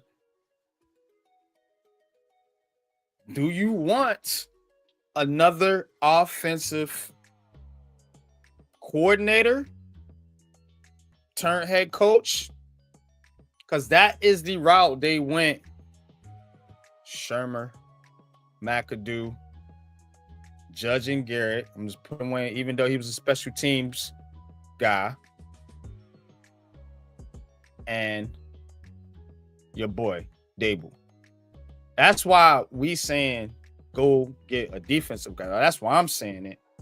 Go get a defensive guy. Now, whether he's a first-year head coach or not, you kind of painted yourself in a corner because you don't have that many options unless someone gets fired and becomes available at the end of the season, which is possible. But as of right now, we're talking about today because this happened today. So we can only speak on the options that are available today. Any offensive coordinator and defensive coordinator currently coaching in the NFL, you would have to request an interview. But, you know, if granted an interview, you would have a shot to, you know, potentially hire those guys. That's why we're talking about the OCs and DCs. Guys like Harbaugh and Tomlin, they got coaching jobs. They're not going anywhere. I think the Ravens about to go on a run. And I think, you know, the Steelers, you know, they're going to always be 500 or better. Right. So you're really looking at a lot of retreads or first-year head coaches. This is the route you put yourself in when you continue to fire coach after coach after coach after coach after coach. You in this cycle now with the New York Jets. So let's just hope you can get it right. To me, you can go two ways with this. Like I said, you can bring in Belichick or Mike McCarthy, and they will probably get you to a baseline. You'll be maybe 9-7, 8-8, somewhere in there, maybe completing for the back end of the playoffs. But if you really want to turn this team around and build something new and something different, you're going to have to, unfortunately, swing at one of these coordinators again. It is what it is, y'all. I'm sorry, bro. I'm sorry. I'm just going to tell you the truth. I'm gonna give you two coordinators, like you're talking about, based on the criteria you painted or the picture you painted, who are defensive coordinators. One has been a head coach, but not in the NFL. And the other one, they both are actually from northern New Jersey, so they know the landscape. I know where you're going with one. But the other one, his family is full of coaches, and they're well versed in New Jersey. And I'm gonna start with him, Anthony Campanelli. His family, the Campanellis in New Jersey, Bergen Catholic, they produce talent, kids who go to colleges. A few have gone on to play in the NFL. Hell, one of them played for the Texans. What's his name? The steroid boy. I forgot his name. He was the linebacker for the Texans back in the day. You talking about Brian right Cushing? Brian Cushing, yeah. Yeah. So, and they have produced talent, and they've gone up against a lot of the talent playing in North Jersey. Nunzio coached at Rutgers. Anthony played at Rutgers. So, and Anthony also coached at Michigan. He was the defensive coordinator at Michigan. He's now the Jaguars defensive coordinator. So also coached with the Dolphins and was an excellent linebacker coach. So he will be a good one. And the other one is, and I know you guys talked about it, Jeff Hafley. Jeff Hafley is defensive coordinator. I think where he's at right now. He's with the Packers. So he's the Packers defensive coordinator, was the head coach at Boston College, which is why he got the job with the Packers. And he went in there and they did well, and Boston College has fallen off. So he's done a very good job. So he has the experience. So those are two based on what you just painted, and their defensive guys. So they would be able to bring in a well-versed offensive coordinator. Maybe, heck, Hafley, if you get Hafley, what's to say he doesn't talk to McCarthy and see if he'll be the offensive coordinator? And see, that's kind of the way I feel. I think the defensive guys are more willing to let the coordinators do their job. And I think these offensive guys, they want to get so involved in the offense like they got to prove a point. And I don't like that shit. Be a coach. And I think the defensive guys usually, you know what I'm saying? You got your Rex Ryans who was a little more involved in the scheme. But usually your defensive guys, they let the defense coach and then they let the offense coach. And they become more CEO type coaches, you know, over time. You know what I'm saying? You may be involved in the scheme and the building of the scheme. Of course, you're the head coach. But once it comes down to it, let your coordinators do their job. That's it, man. And that's what we looking for. A leader of men. I don't care if it's offense or defense per se. I want a leader of men. Only reason I'm leaning defense is because the shit you've been trying on the offense ain't been working. I just gave you 5 examples. Mm-hmm. Try something different. Don't keep beating your head against the fucking wall. Go on the other side of the football. Maybe you get better results. And the Giants historically have based their franchise on being a good defensive team. Team. Get back to your identity. Defense and run the football. You have the foundation to do it. You got a running quarterback and you got 2 good ass fucking running backs. And on defense, guess what? You got a foundational pass rush. You get your run defense up, you get back into that top 10, being a top 10 defense again. I know they can. I know it. They just need the right coach. They need direction, man. Yeah, that's how I feel about it, man. Like, give me a defensive guy. I'm not gonna be upset if they're going on offensive side of the ball, but I'm really leaning defense with this one, y'all. You know, so if it's this guy right here, Aubrey, or the guys you mentioned, you know, or if it's Jesse Minter or you know, somebody else, just go get a defensive guy, let him build on the defense. And I think too, you could find somebody that wants to be an OC and coach this kid Jackson Dart. I know it's gonna be cats lining up to do that. You know what I'm saying? Whether it's one of these passing game coordinators or somebody in college that may want to step up and become an OC at the next level and get a shot to show what he could do with a talent like Jackson Dart, man. You got the foundation to do it. This is a very critical decision. You know what I mean? Because if you go back on the offensive side of the football, hey, you're going to have to, it's going to be Brian Daboll. You're going to have to be better than that and better than this, better than that. And then it's like, to me, to be honest with you, I don't care about how many points we're putting up or even how the offense looks, you know. And I think in 2022, the reason they got away from that, and I'm gonna turn the mic over after this, the reason they got away from that is because the offense didn't look good.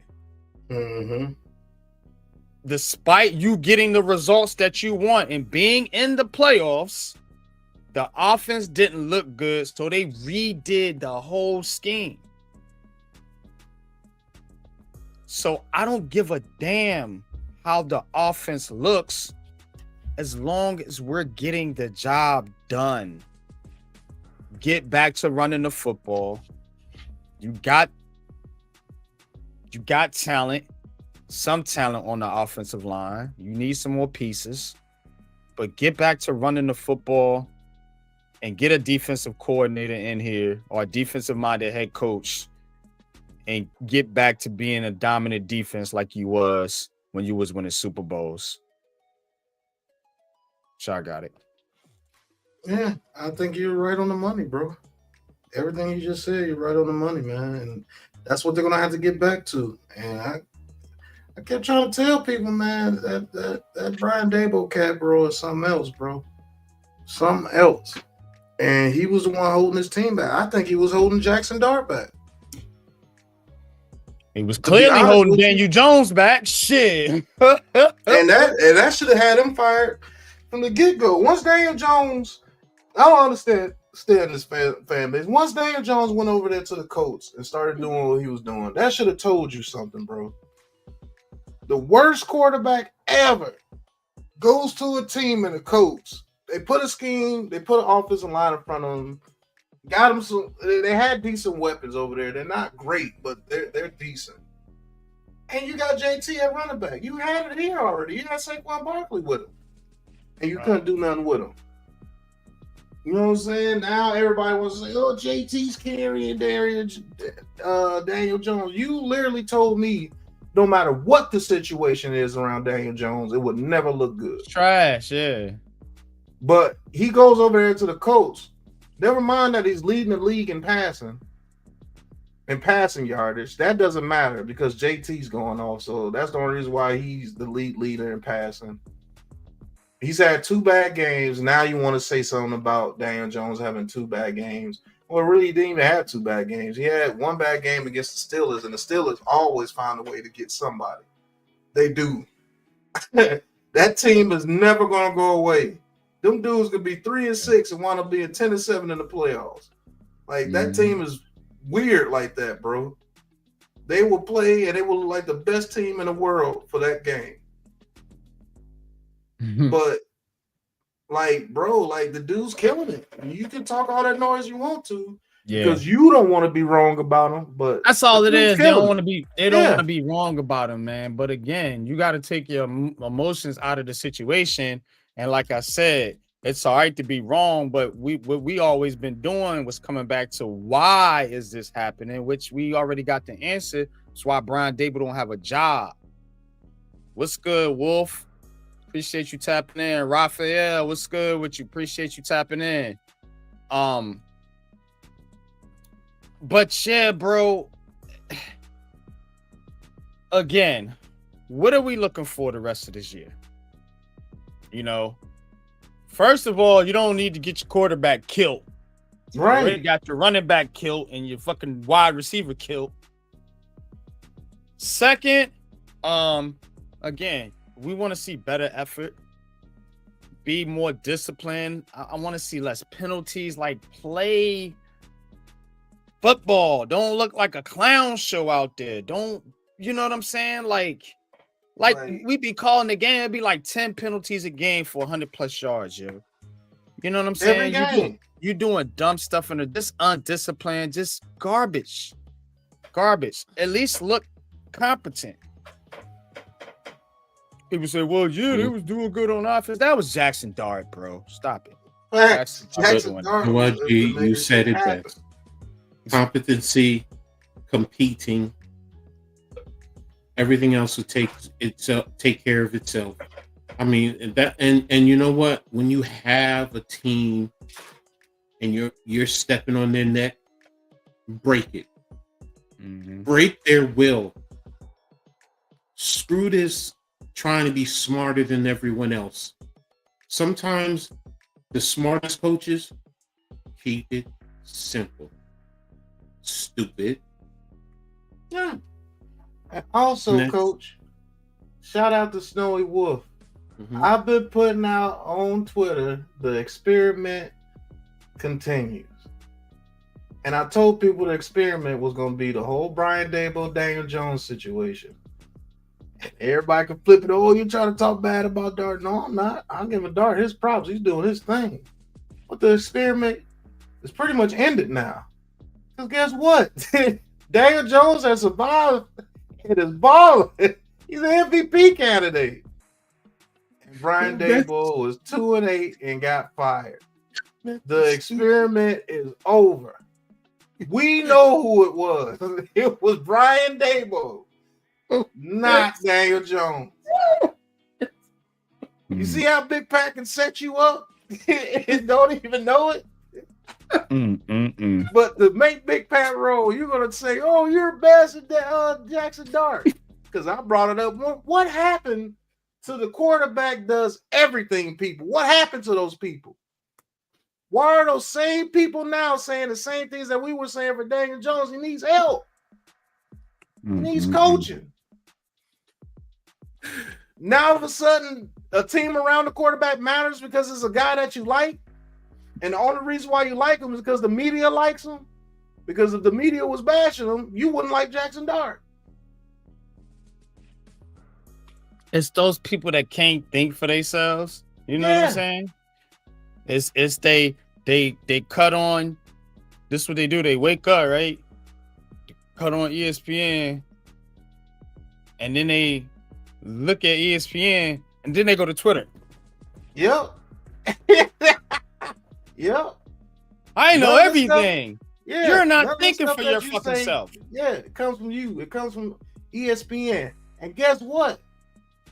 I called that shot before the season happened.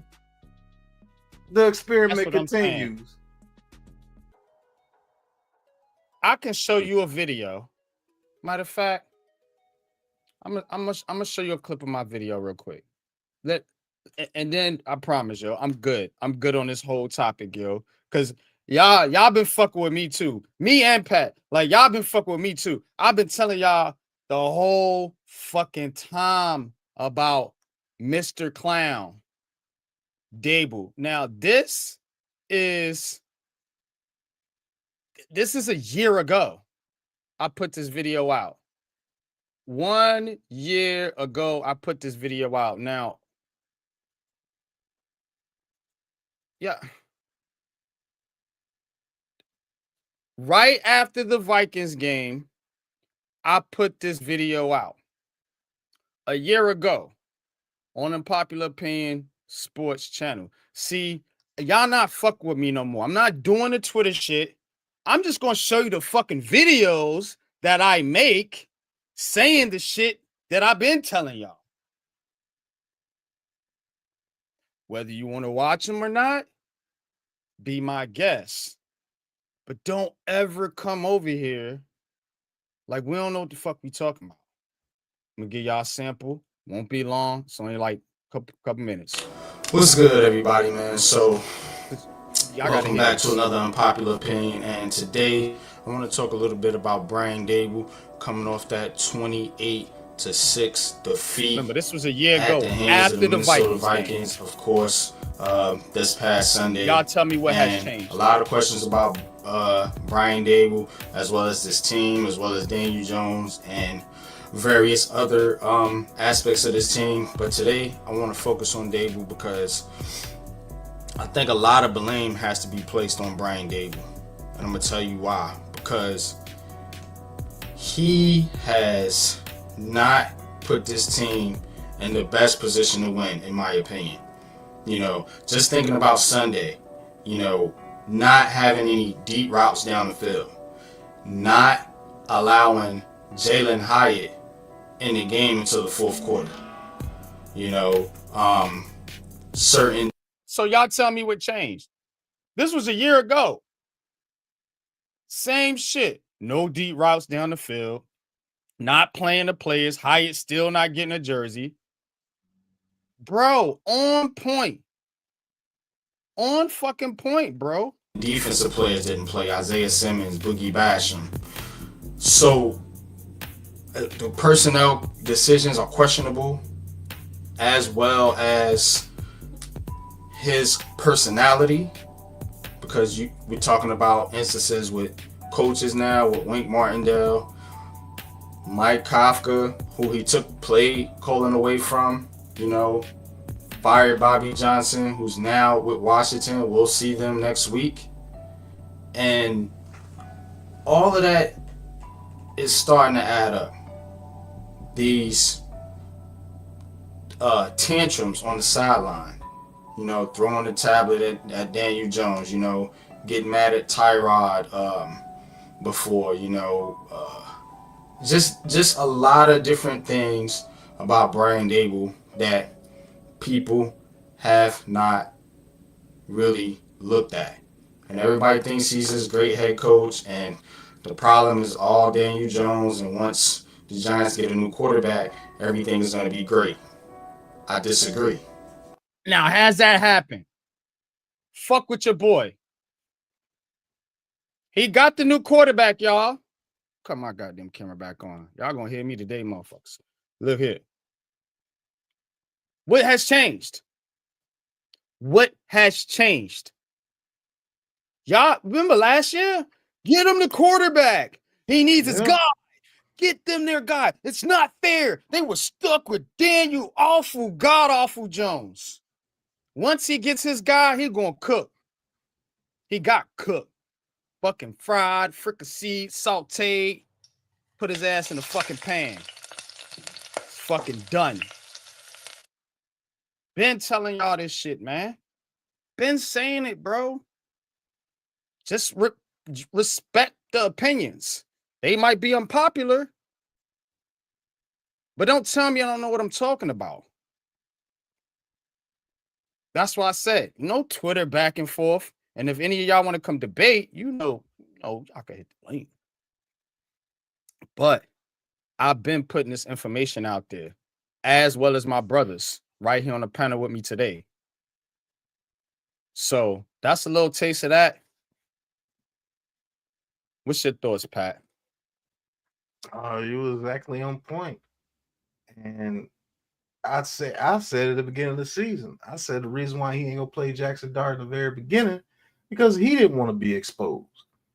And guess what? Somebody made him put him in a game earlier than he wanted to. It was that Chargers game. And they wound up winning that Chargers game. But then it came right back to coaching and getting these people prepared. 5 turnovers against the Saints. You know who the Saints can say they beat this year? Us. That's their only victory. We're their only victory. You got the guy, but you can't do nothing with him. You want to know why? Because you don't have a scheme, bro. That's why the Bills was happy they made you head coach. That's why he had beef with the Bills. He thought he was hot shit. No, it's Josh Allen saving our ass over here. We know it. You're the only one that don't know it. It's not because of you. This dude's a freaking alien. But we're going to get this run game going, and we're going to get your ass up out of here. We're going to try to help this kid. We're going to try to help this kid. You don't know how to run the ball. You don't. And Joe Brady was over there with them too. I don't want no part of him either. Yeah, I want no problem with Joe Brady. Out of here. All those Bills guys, unless you got Josh Allen, it's over with, bro. No. You can see it when they lose games. When they lose games, they get thumped. Wonder why. They just got their ass whooped by the goddamn Dolphins. Huh? Yeah. I mean, Dolphins was putting it on them. That's why I said, hey, respect Mike McDaniel. Yeah, they look cheeks, but that boy can put some points up. Give him a quarterback. Yeah, he can put some points on the board. Tua holds that team back, bro. I seen Tua throw some of the awfulest interceptions. That dude is cooked. He took too many headshots. Yeah, he is cooked. Like he is holding them back. That's why Tyreek Hill them pissed off. And they went up out of there, bro. Yeah, and they did that without Tyreek Hill. So you know what I'm saying? Right. So we also put out a video. It was called the Daboll File. Yeah. And I think it was around the same time you put that video out, if I'm not mistaken. It might have been a little bit before, but we actually put out the Daboll Files for you and let you know what he was. This dude's files, but I'm just like Man Cave. I'm extremely disappointed with the output of this offense. And once we get offensive uncoordinator. Right. And so once we get into these files, is.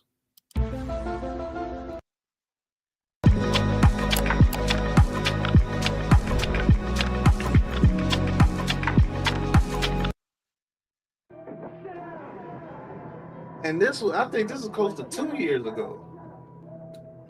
Like your video was, it's close to 2 years ago. If it's not past 2 years now, because that first game was in September. So yeah, that was 2 years ago. Mm-hmm.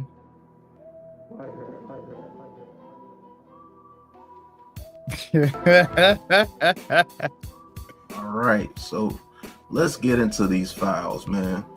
Can you guys see the screen? Mm-hmm. Yep. Can you see the numbers and everything? Yeah.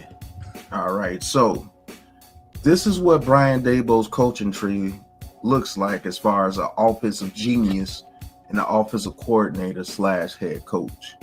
He was with the Cleveland Browns in 2009 and 2010. He was with the Miami Dolphins as an offensive coordinator in 2011. Offensive coordinator with the Kansas City Chiefs in 2012.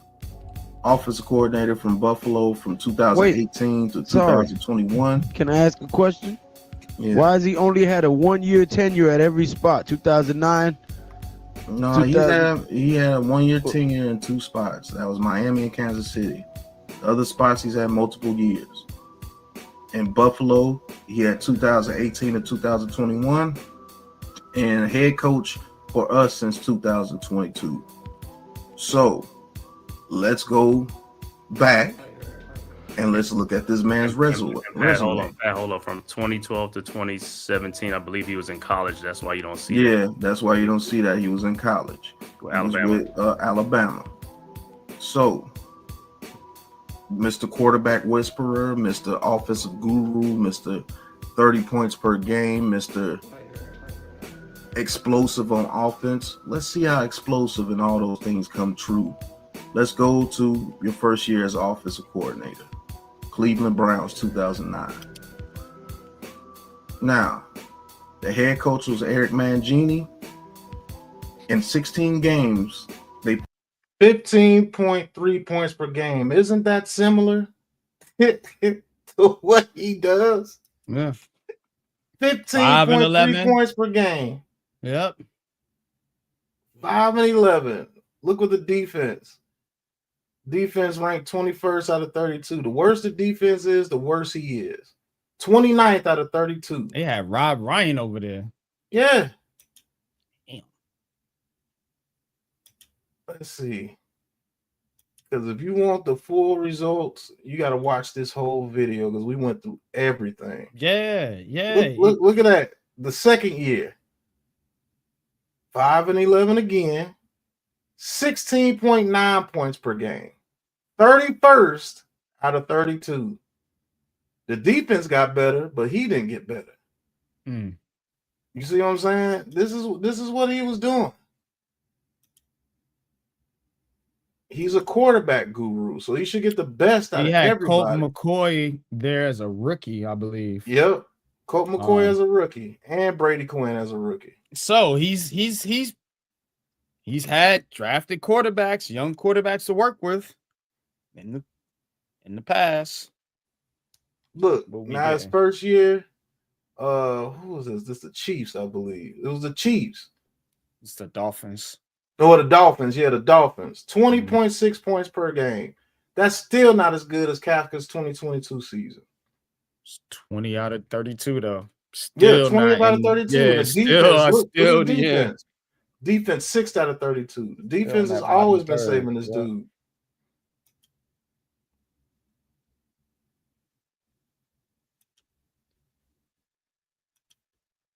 Like the Chiefs. 13.2 points per game, ranked 32nd. Does that sound familiar? Nasty work. Nasty. As the defense gets worse, he gets worse. They had make it make sense, bro. Had Romeo Cornell, Rob Ryan, had Wentz. He had some good defensive coordinators. Like that's why I know his personality is like it's trash.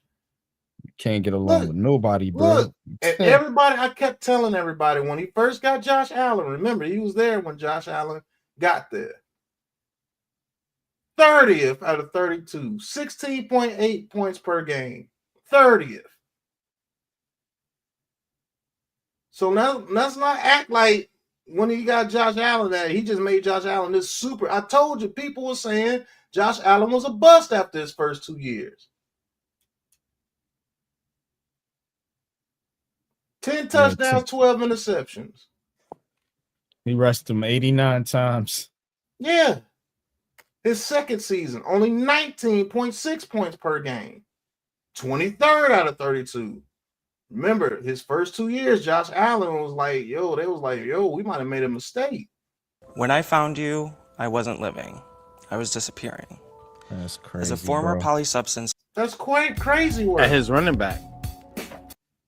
That's crazy work. Blown motor over there.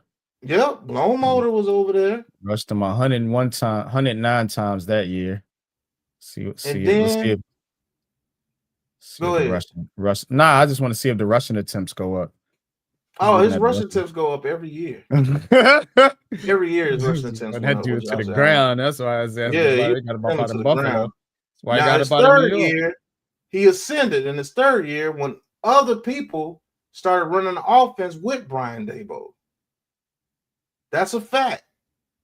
They went up to 31 points per game.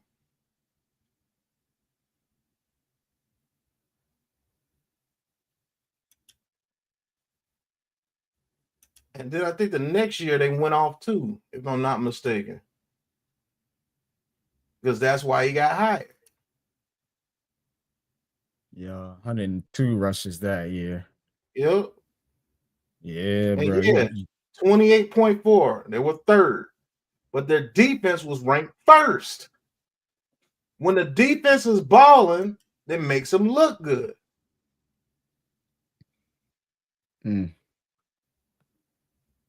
You see what I'm saying? So for 2 years out of his whole coaching career, when he got probably one of the best quarterbacks to ever come to the NFL, he did good. But he had to have the first ranked defense, and I think the other year they were ranked third. Because when the defense goes down, he goes way down. And they got him up out of there, and they were happy with the third ranked offense. They were happy to get rid of him. What does that tell you? Yeah. Like, that doesn't make any sense. That doesn't make any sense. His whole career, the QB guru, that means you get the best out of every quarterback that you see.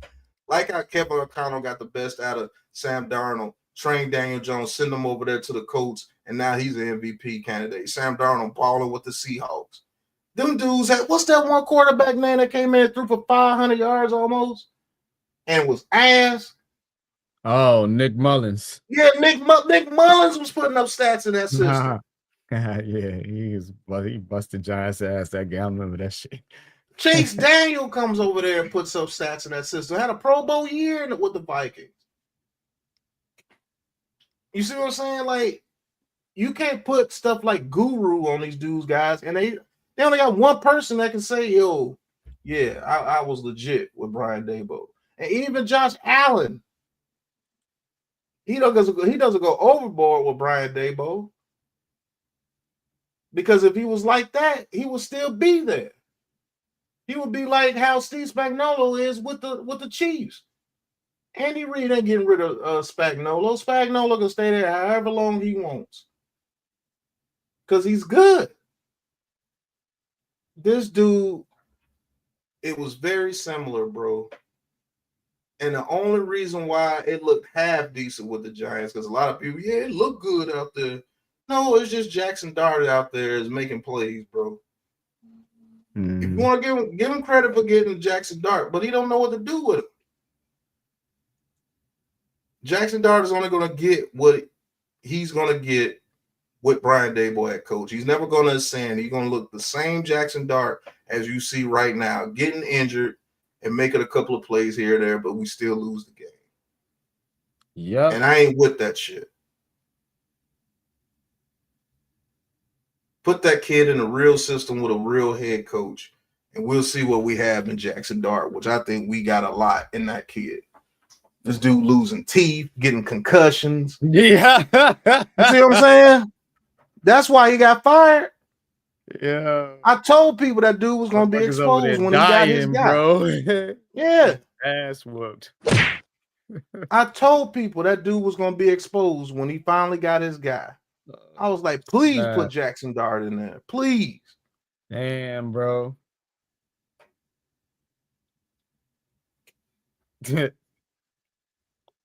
Yeah. Good riddance, though. We'll see what they do. I mean, I would like to see Kafka get a shot. I know it won't happen, though. But I'm really intrigued by these defensive guys, man. Like, bring a defensive coach in here, man. And let's like get back to Giants football, yo. He's get back to Giants football, man. Maybe you start calling better defenses with him gone. Who knows? Run the ball. You know what I'm saying? Well, maybe the coordinators can actually coach and coordinate. Yeah, he's overly involved. That's why Wink barked on him. Man, Wink was like, bro, who is you talking to? I'm running this defense, man. But he can do that to Shane Bowen. Yo, Shane, shut up, yo. You might get fired, yo. Off and soft, son. Soft, son. Man, Shane Bowen might turn up next game, bro. They might lift the hell out of Love over there with the Packers, bro. Watch. Wouldn't that be something? You see what I'm Oh, I can saying? call the defense the way I Because want. you relieved, yo. You don't got that headache in your Yeah. in your environment. You imagine how them guys feel. You already demeaning Kafka in public. You know what I'm saying? With the whole taking the play calling and all that shit. You know, you threw Shane Bowen under the bus. John Mara, the owner, threw him under the bus because of you. So yeah, if I'm Shane Bowen, I'm like, fuck yeah, bro, man, yo, let's go, y'all. Y'all ready, yo? We got to turn up, yo. Yeah, Daboll got fired. What? We can blitz now? Yeah, bro. We can blitz. Let's go. Let's go, man. We gotta do. Watch. I'm telling Man, you. if this team turn up and beat the Packers, boy, that's gonna be stupid. That's gonna be stupid, bro. And Kafka probably feel the same way. Like, thank God, Thank like God, finally, bro. I could do my thing. You know what I'm saying? And it's sad because they might not even get a chance to do anything after this because this team is bad, bro. Like it's gonna take a miracle for them to get respectable, they're gonna bring somebody else in here, bro. And Shane Bourne and Mike Kafka be gone, and y'all get y'all's wish. But again, be careful what you wish for. You know what I'm saying? Be careful what you wish for. So I know I might have the guy in the building. You might have the guy in the building. I'm just saying. Who knows what Kafka could, what kind of cachet he got in the league? Because remember, Seattle wanted him. Their people wanted this cat as a coach. Yeah, they sure did. They wanted him as an offensive coordinator. You know what I'm saying? Wanted Kafka as a head coach. As a coach. You know, they had to pick between him and Moore, you know, and Kellen Moore had a little bit more better resume, probably.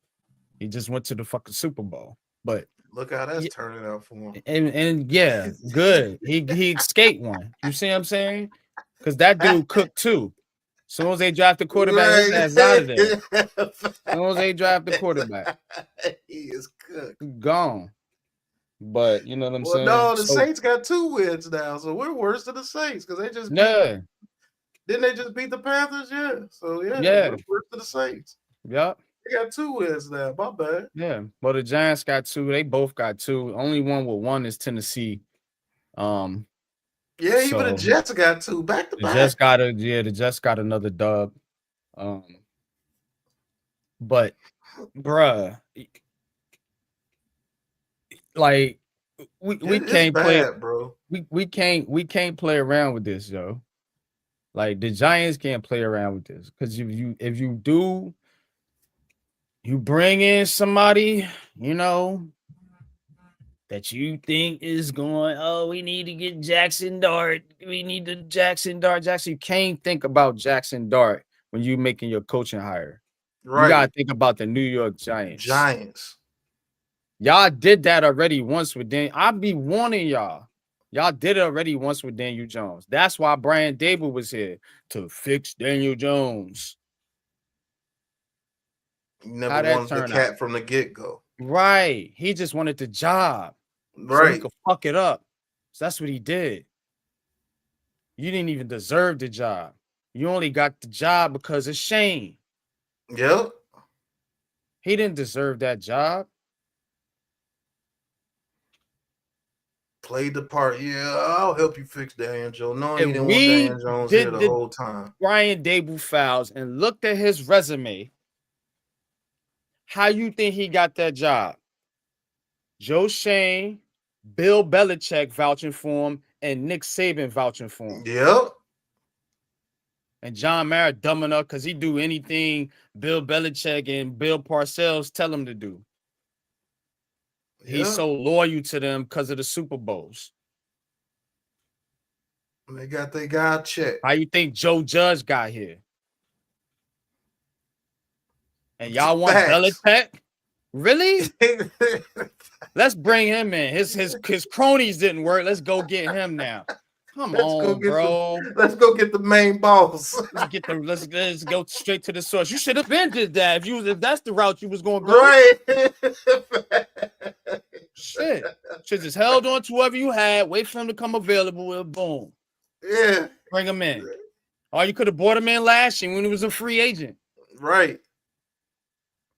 Got Daboll out of here last year, which we also said you could have been a year ahead of this thing. Dummies.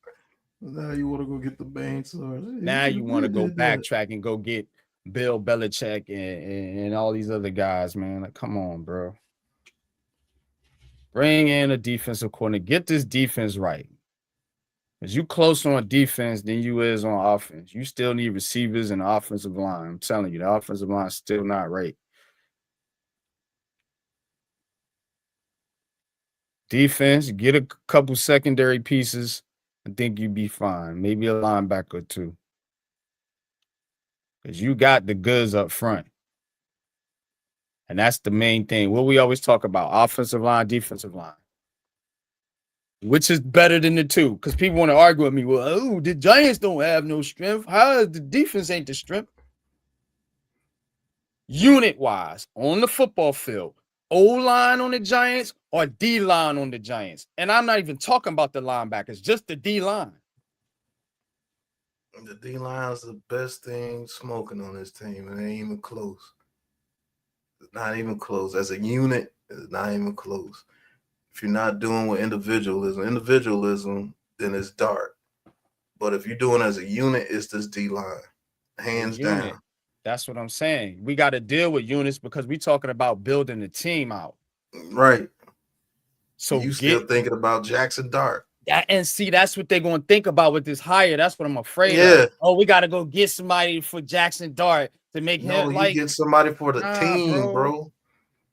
You get somebody for. What about your defense? What about your offensive line? What about your running backs? What about your receivers? Keep fucking this defense over, and you're not going to have a Dexter Lawrence or a Kayvon Thibodeau. And these guys going to start walking out the door. And before you know it, you're going to fucking blink. And you're going to have fucking Abdul Carter over there by his fucking self. And Dexter well, why is the defense so bad? Well, they all fucking gone. Yeah. You won't help them out and then build on that unit. You wanted them go. Want to keep turning coordinators over and firing their position coaches and shit, bro. That shit raggedy. Got hitting us up out of here, bro. And Wink and the Wilkins and them. Man, come on, bro. That shit was trash, bro. Trash. Man. Keep making these dudes going through system. They ain't got no. Man, they don't know what's going on, bro. And why y'all think the defense don't look good? They got to change the whole system. They keep switching it up every year. Every year. New system. I'm just glad he got his because he was a scapegoat artist. And I told you, once you put that kid Dart in there was no more scapegoat. It's you. And they you know.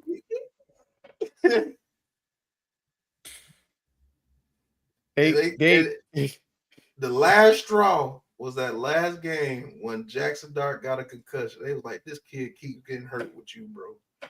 No way we're gonna lose Jackson Dart because of you. Yeah. And they got him up out of there.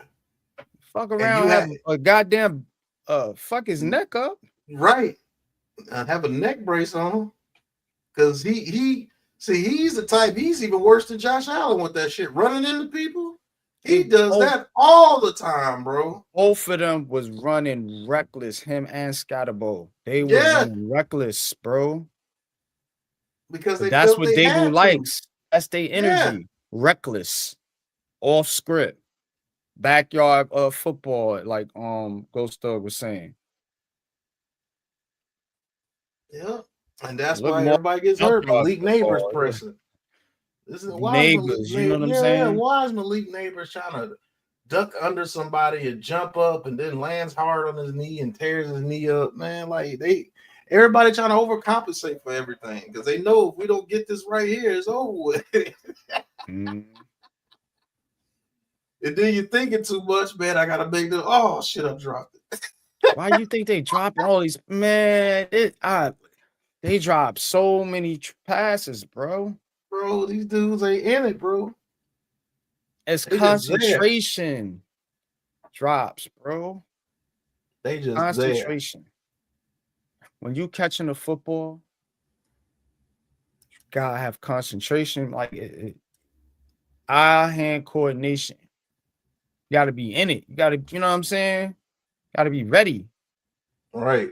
If you go the whole game, think about a cat like Hyatt. Right. Bro, they put him in the fourth quarter, you know, on 4th and 5. All right, Hyatt, go in there. You think he really ready for some shit? He should be. Because I know what coach is gonna say, and he's right. He should be, but again, this kid ain't played the whole fucking game. He barely played the whole season. And they just be throwing him in here randomly. And then throw him a pass and wonder why he looking like, oh, shit's coming to me on my way. Oh, right. That's how he be looking. Cold. Just go with no warm up, just cold. He's so unaware out there, bro. And I know he's not goop. I know he's not a dumb player. He just looks unaware. He's out of it. Cooked. He's out of it. That's how Banks be looking. They be looking out of it like, oh, I'm supposed to be here. What? Well, it looks like what we were talking about the other night came true, nigga. They made Daboll pass the sticks, nigga. Pass the sticks, right. Right. You can't play no more. Pass the sticks, bro. You're not allowed the controller, bro. Pass the sticks. Pass the sticks. Give it up. You're not playing the game no more, bro. Right. You can't play. You can sit over there and watch, but you can't play. You know how you can I play? Can I get one play? No. No. The fucking controller, nigga. Right. Watch me play. That's what you're gonna do. Sit there and watch. Learn something. Yeah. That's how we is. That's how you treat Brian Daboll's ass. Man, hand over the stick. Pass the stick, bro. Right. You ain't playing this game no more. Everything you asked for, bro, and you still get beat by 21. No. Not letting you play. You making me worse. Right. Beating you, making me worse. You know what I'm saying? I feel it's supposed to be easy like this. Start crying, I'm gonna kick you out the room. Get out of here. Right. Get out of here, bro. You can't even watch now, bro. That's how bad he is. Man. But I don't know, man. But yeah, I'm gonna give me some rest. Yep, me too. But yeah, man. Hey, we'll be keeping an eye and seeing what happens here in the coming weeks. You know, I'll be live Sunday morning, so any news, rumors, anything, be able to drop that in here for you guys. But hey, the Giants are gonna get a new coach one way or the other. And man, I mean, I'm excited.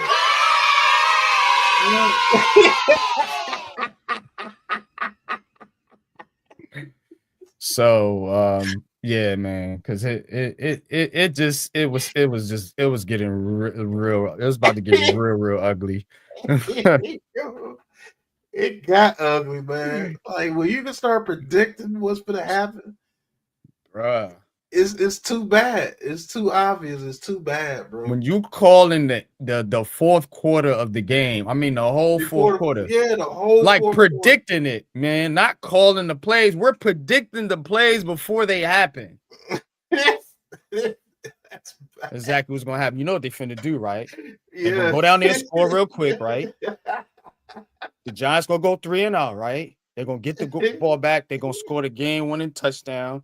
And the Giants are either gonna have a turnover or a turnover on down, and that's exactly what happened. You better cancel. You can't cancel the Hard Knocks. That's NFL. They got to do that. Yeah. So they did that before, and you know what? It might be some embarrassing stuff in that Hard Knocks, and that's probably why they fired him too. Bro, you know it is because he's reckless. This whole season, yeah, he's reckless, bro. So stuff is probably gonna come out. You might hear if that stuff is from the beginning of the season, you might see some embarrassing stuff from the New York Giants. Like Coach said, that was the worst thing they could have done was the Hard Knocks. But you see what I'm saying though? it's the fact that it happened, and it's what needed to happen. Let's be honest. That Hard Knocks thing, it might have been embarrassing for them, but it needed to happen. Because a lot of stuff we've been saying and couldn't directly prove because we wasn't in the locker room. They let us inside. Y'all cooked. I got you. And if John Mara is hot, that means he's been embarrassed. So there might be some stuff, like I said, some embarrassing stuff. Gary come out about the New York Giants again. Yep. Not surprising. So there's a lot of stuff that's gonna hit the fan with this team, and they deserve it. They deserve every bit of it. Yeah, you know, they deserve every bit of it. But something embarrassing happened, and that's why they got rid of Daboll. Besides him blowing 10-point leads, I mean, something embarrassing probably happened on that Hard Knocks, especially if it's been going since the beginning of the season. The whole Russell Wilson situation might blow up in their face. You see what I'm saying? Like some bad happened, and that's why I was like, yeah, we gotta get rid of this guy. They didn't want him to throw the ball, bro. Like it's something, like you said, it's more to this. There's some backbiting going on in over there. It's either by Brian Daboll and Joe Shane, or Mara and Daboll. Daboll trying to be vindictive, and then he going at it with the players too. Because you put Russ in there, and Russ trying to be a professional and shit. But again, bro, this what you calling? We down in the fourth quarter. You want me to do a play action rollout? Like it's and then the way you treat like you put them on special teams, on kickoff return coverage and shit like that. It's more to it. So it might be that he had a vendetta against somebody and was like, could try to turn on Shane. I'm just going to do what the fuck I want to do type shit. Yep. And Shane's like, why aren't we using guys like Evan Neal? That's what it looks like. Oh, bro. Yeah. So you want me to use Jalen Hyatt? All right. Put him out there on kick return. You want me to use Banks so bad? All right. Put him out there on kick return. Put Tracy on kick return. I got Scatterbo, but you want to see Tracy? Yeah, we think he could be a really good 1-2 punch with Scatterbo. Scatterbo is my guy. You want Tracy to be seen? I'll put him on kickoff return. You see what I'm saying? Like, he's that type of guy. And if he know that he lost the support of Shane, of course. That's why he's looking so stupid. He didn't care anymore. I promise you, he didn't care anymore. It was definitely something in that organization. I've been telling y'all from the jump. The Giants are broken as an organization that starts with Mara. Now, you got to think, if John Mara gave them an opportunity, or he said, well, Daboll, we're going to get you your quarterback. You're going to have to show us something, da-da-da-da-da. And then Daboll might be saying, like, man, I got to get him ready. I got to get him coached up, man. Because remember, they was trying to sit Dart. I got to get it ready. I got to coached up and whatever. And they like, we need to see something now. 0-2, da-da-da-da, blah, blah, blah, blah, blah, blah, 0-3, blah, blah, blah. We got to see some results now. And Daboll, being an egotistical asshole that he is, was like, all right, I got you. So he threw him out there. But he couldn't close the games. Because guess what? You got a young team and you haven't been fucking coaching them. So he thought he could just roll out Dart. He knew he was going to score some points and shit. He knew what kind of talent this kid had. And then Scatbo just gave you a big boost in the beginning. Yeah, I think he gave them a boost nobody saw. So coming. You had it cooking, but again, when you overusing these players and you running them out there and you don't have any plan for real, and the players start getting hurt, now you backed into a corner. So what he telling them, man, I got guys hurt, man, da-da-da-da-da. What they saying? We don't give a fuck. Right. We need to see some results. We losing tickets. Fans is on our ass. Show us something. He can't And he got do that it. same treatment he did to those players. He got that Right. same And treatment. it got It flipped on always him. comes back around. And bro. it got flipped on him. And that's exactly what happened. It got flipped on him. Hey, wouldn't it be so that Bowen was losing those games on purpose with that defensive call? Bro. He got him up out of there. Bro, I'm telling you. That's some foul shit, bro. That shit going on in that It's some building. They some need backbiting a shit. spiritual- Man, they need Yeah, a bro. spiritual cleanse in that building. You seen it on Hard Knocks. Some of them wanted Barkley here, some of them didn't. Then some of them wanted this quarterback, some of them wanted this guy. And they're all over the place. Ain't no unity. And then we all know Shane wanted Shedeur Sanders. He did. Yeah. See what I'm saying? And they was like, you know what? I think it's because the league told him no, but that's a whole different story. But let's just put it in layman terms. And let's just say Joe Shane was going to take Shedeur Sanders, but they were like, nah, I want my guy. I know Jackson Dart would do this. And I know, and they was like, that was probably the turning point. He like, yeah. Because I think everybody was getting sick of that dude. I'm telling you, bro. And I think Daboll wanted Jaden Daniels. I think Shane and Myrna might have wanted Drake May. I think that was the disconnect there in that draft. So you see what I'm saying? Like They wound Daboll up disagreeing on neighbors. Daboll gotta have it his way. See what I'm saying? And so when they trying to do everything to give you what you need and you're not putting these results, and then you talking about, oh man, you know what? Defense, look at these numbers right here. You know, and they giving you stats and the fans is eating it up. We watching the games. We know the defense is out there trying, they doing everything they can. Yeah. It's offense, but they looking at the numbers and they showing, look at these numbers. Once we get a quarterback, but David, what about y'all? I just need a quarterback, man. You know, Daniel Jones ain't working. He's always hurt. He can't see the field. So guess what? They released Daniel Jones. You ain't even have sense enough to get anything for him. That's how stupid you guys are. You release him. Oh, Daniels would have got crushed his And rookie then, year with Daboll. Man, bro, that's who he wanted, though. Because Jaden Daniels can do exactly what the other quarterbacks can do, bro. Yeah, just at a higher clip. You see But what I'm Jaden saying? Daniels, he wouldn't have messed Jaden Daniels up. Yeah, you just gotta get one mess Jackson Dart up. It's the same thing. You know what I'm saying? But they caught him before he could really kill him. You know what I'm saying? Like, yeah. I'm telling you, when they saw that games, boy bro, he lose probably would have a tooth, been done, yo. Like when they saw that boy Dart lose done a for tooth, season. when they saw that boy lose a tooth, and after that, he comes in there in the fourth quarter, and when he hit that ground, I was like, he's out. Like, he was literally out. I don't know how they got him up to come back in there 2 more plays.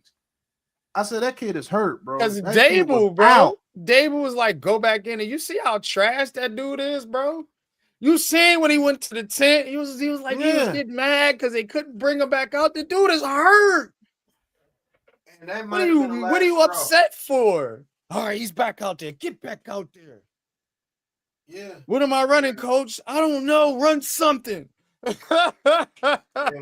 when that kid went out and you couldn't do nothing, he didn't want to throw the ball, bro. Wilson, yeah. He didn't want to throw the ball. They ran 3 straight times, 3 and out. He didn't want to throw the ball. I think they saw enough of him when Jackson Dart his lights were out. I said, damn, his head got drove. He should be out 2 to 3 weeks. And then you came in and you ain't have no plan at all. None. With Russell Wilson. He was just like, none. Oh, shit. All right.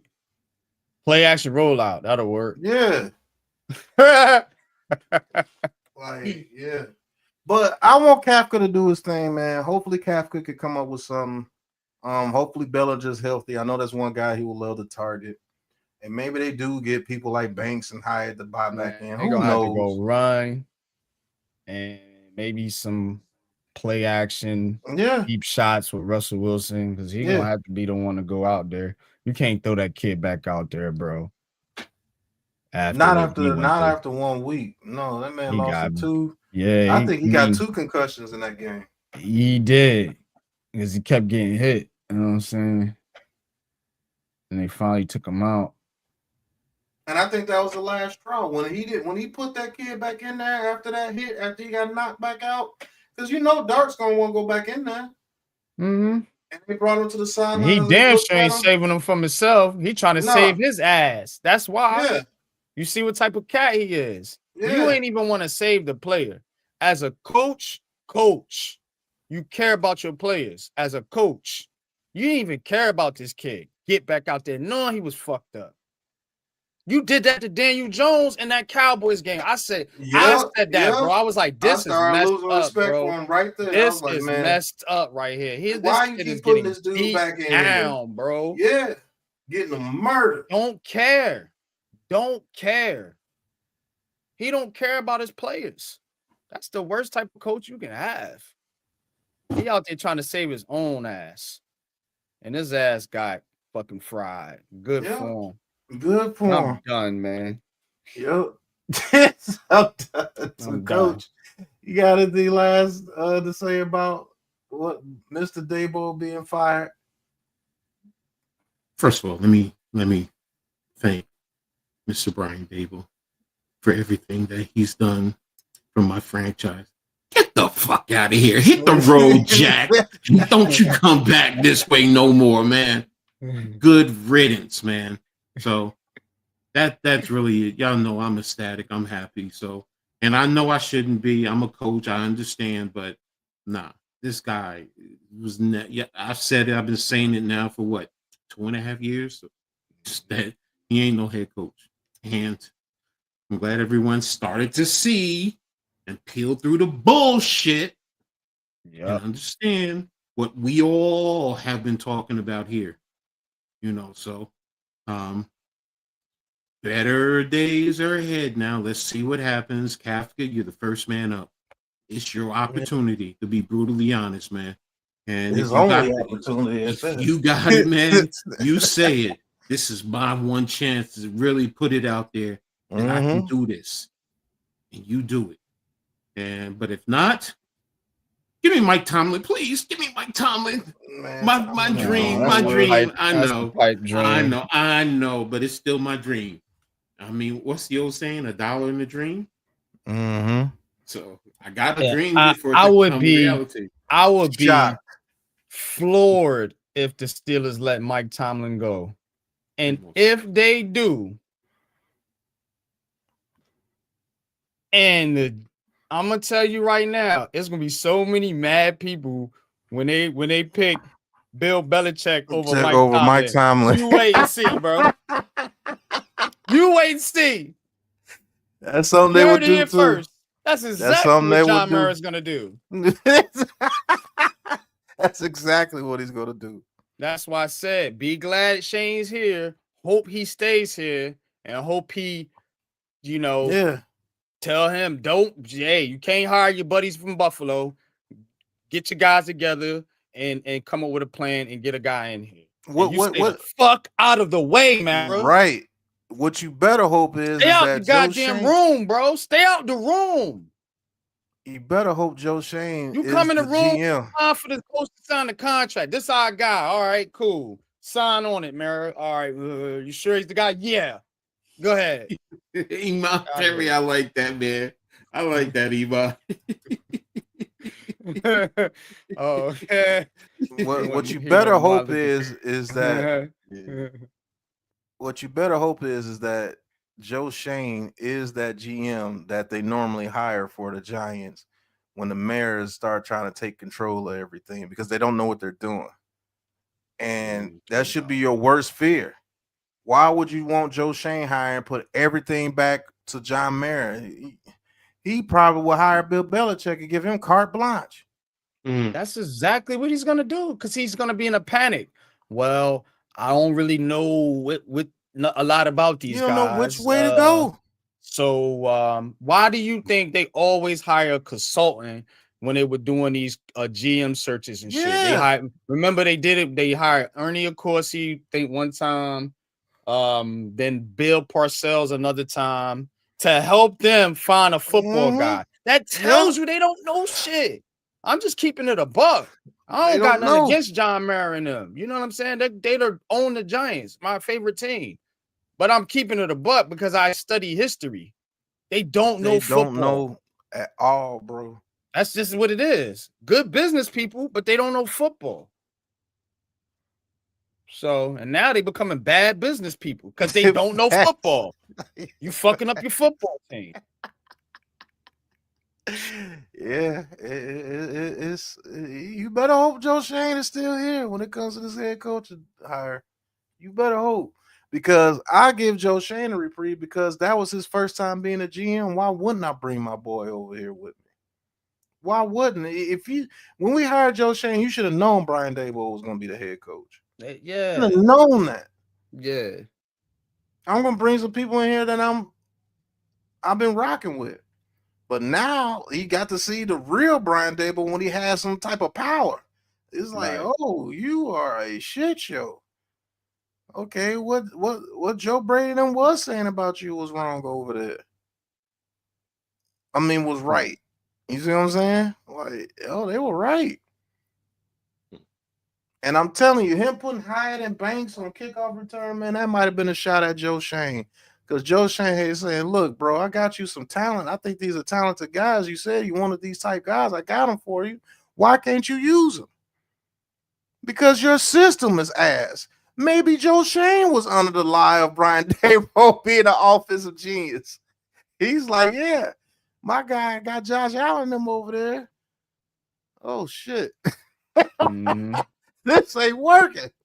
What I need to get you? I need this. Okay, I got you. Well, Joe Shane was smart because he put it on Brian Daboll.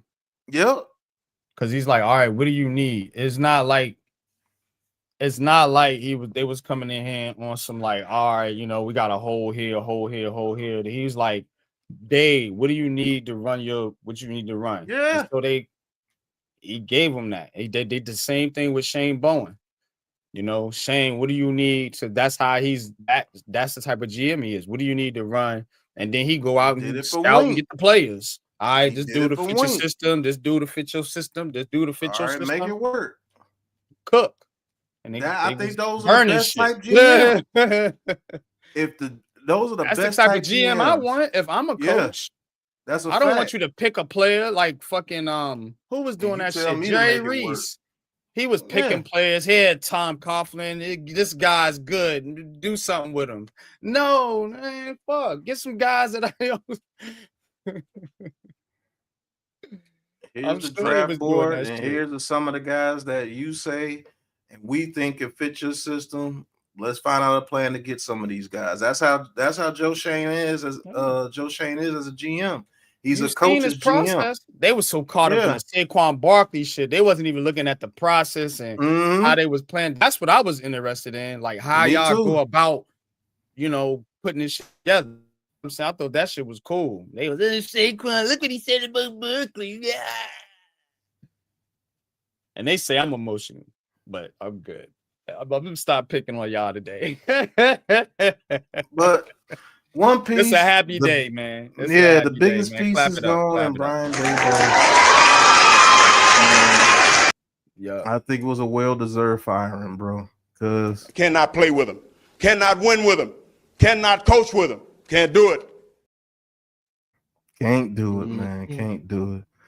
All right, man, fellas. This has been New York Giants Full Access. 3 hours in the midday from the ABSN. Man, y'all got a special treat today. Yeah. All right, man. This has been New York Giants Full Access. Coach burning incense. He feels so good over there. Brian Daboll get fired. Yeah. Burn some incense too. All right, man. Peace. Peace. New York Giants.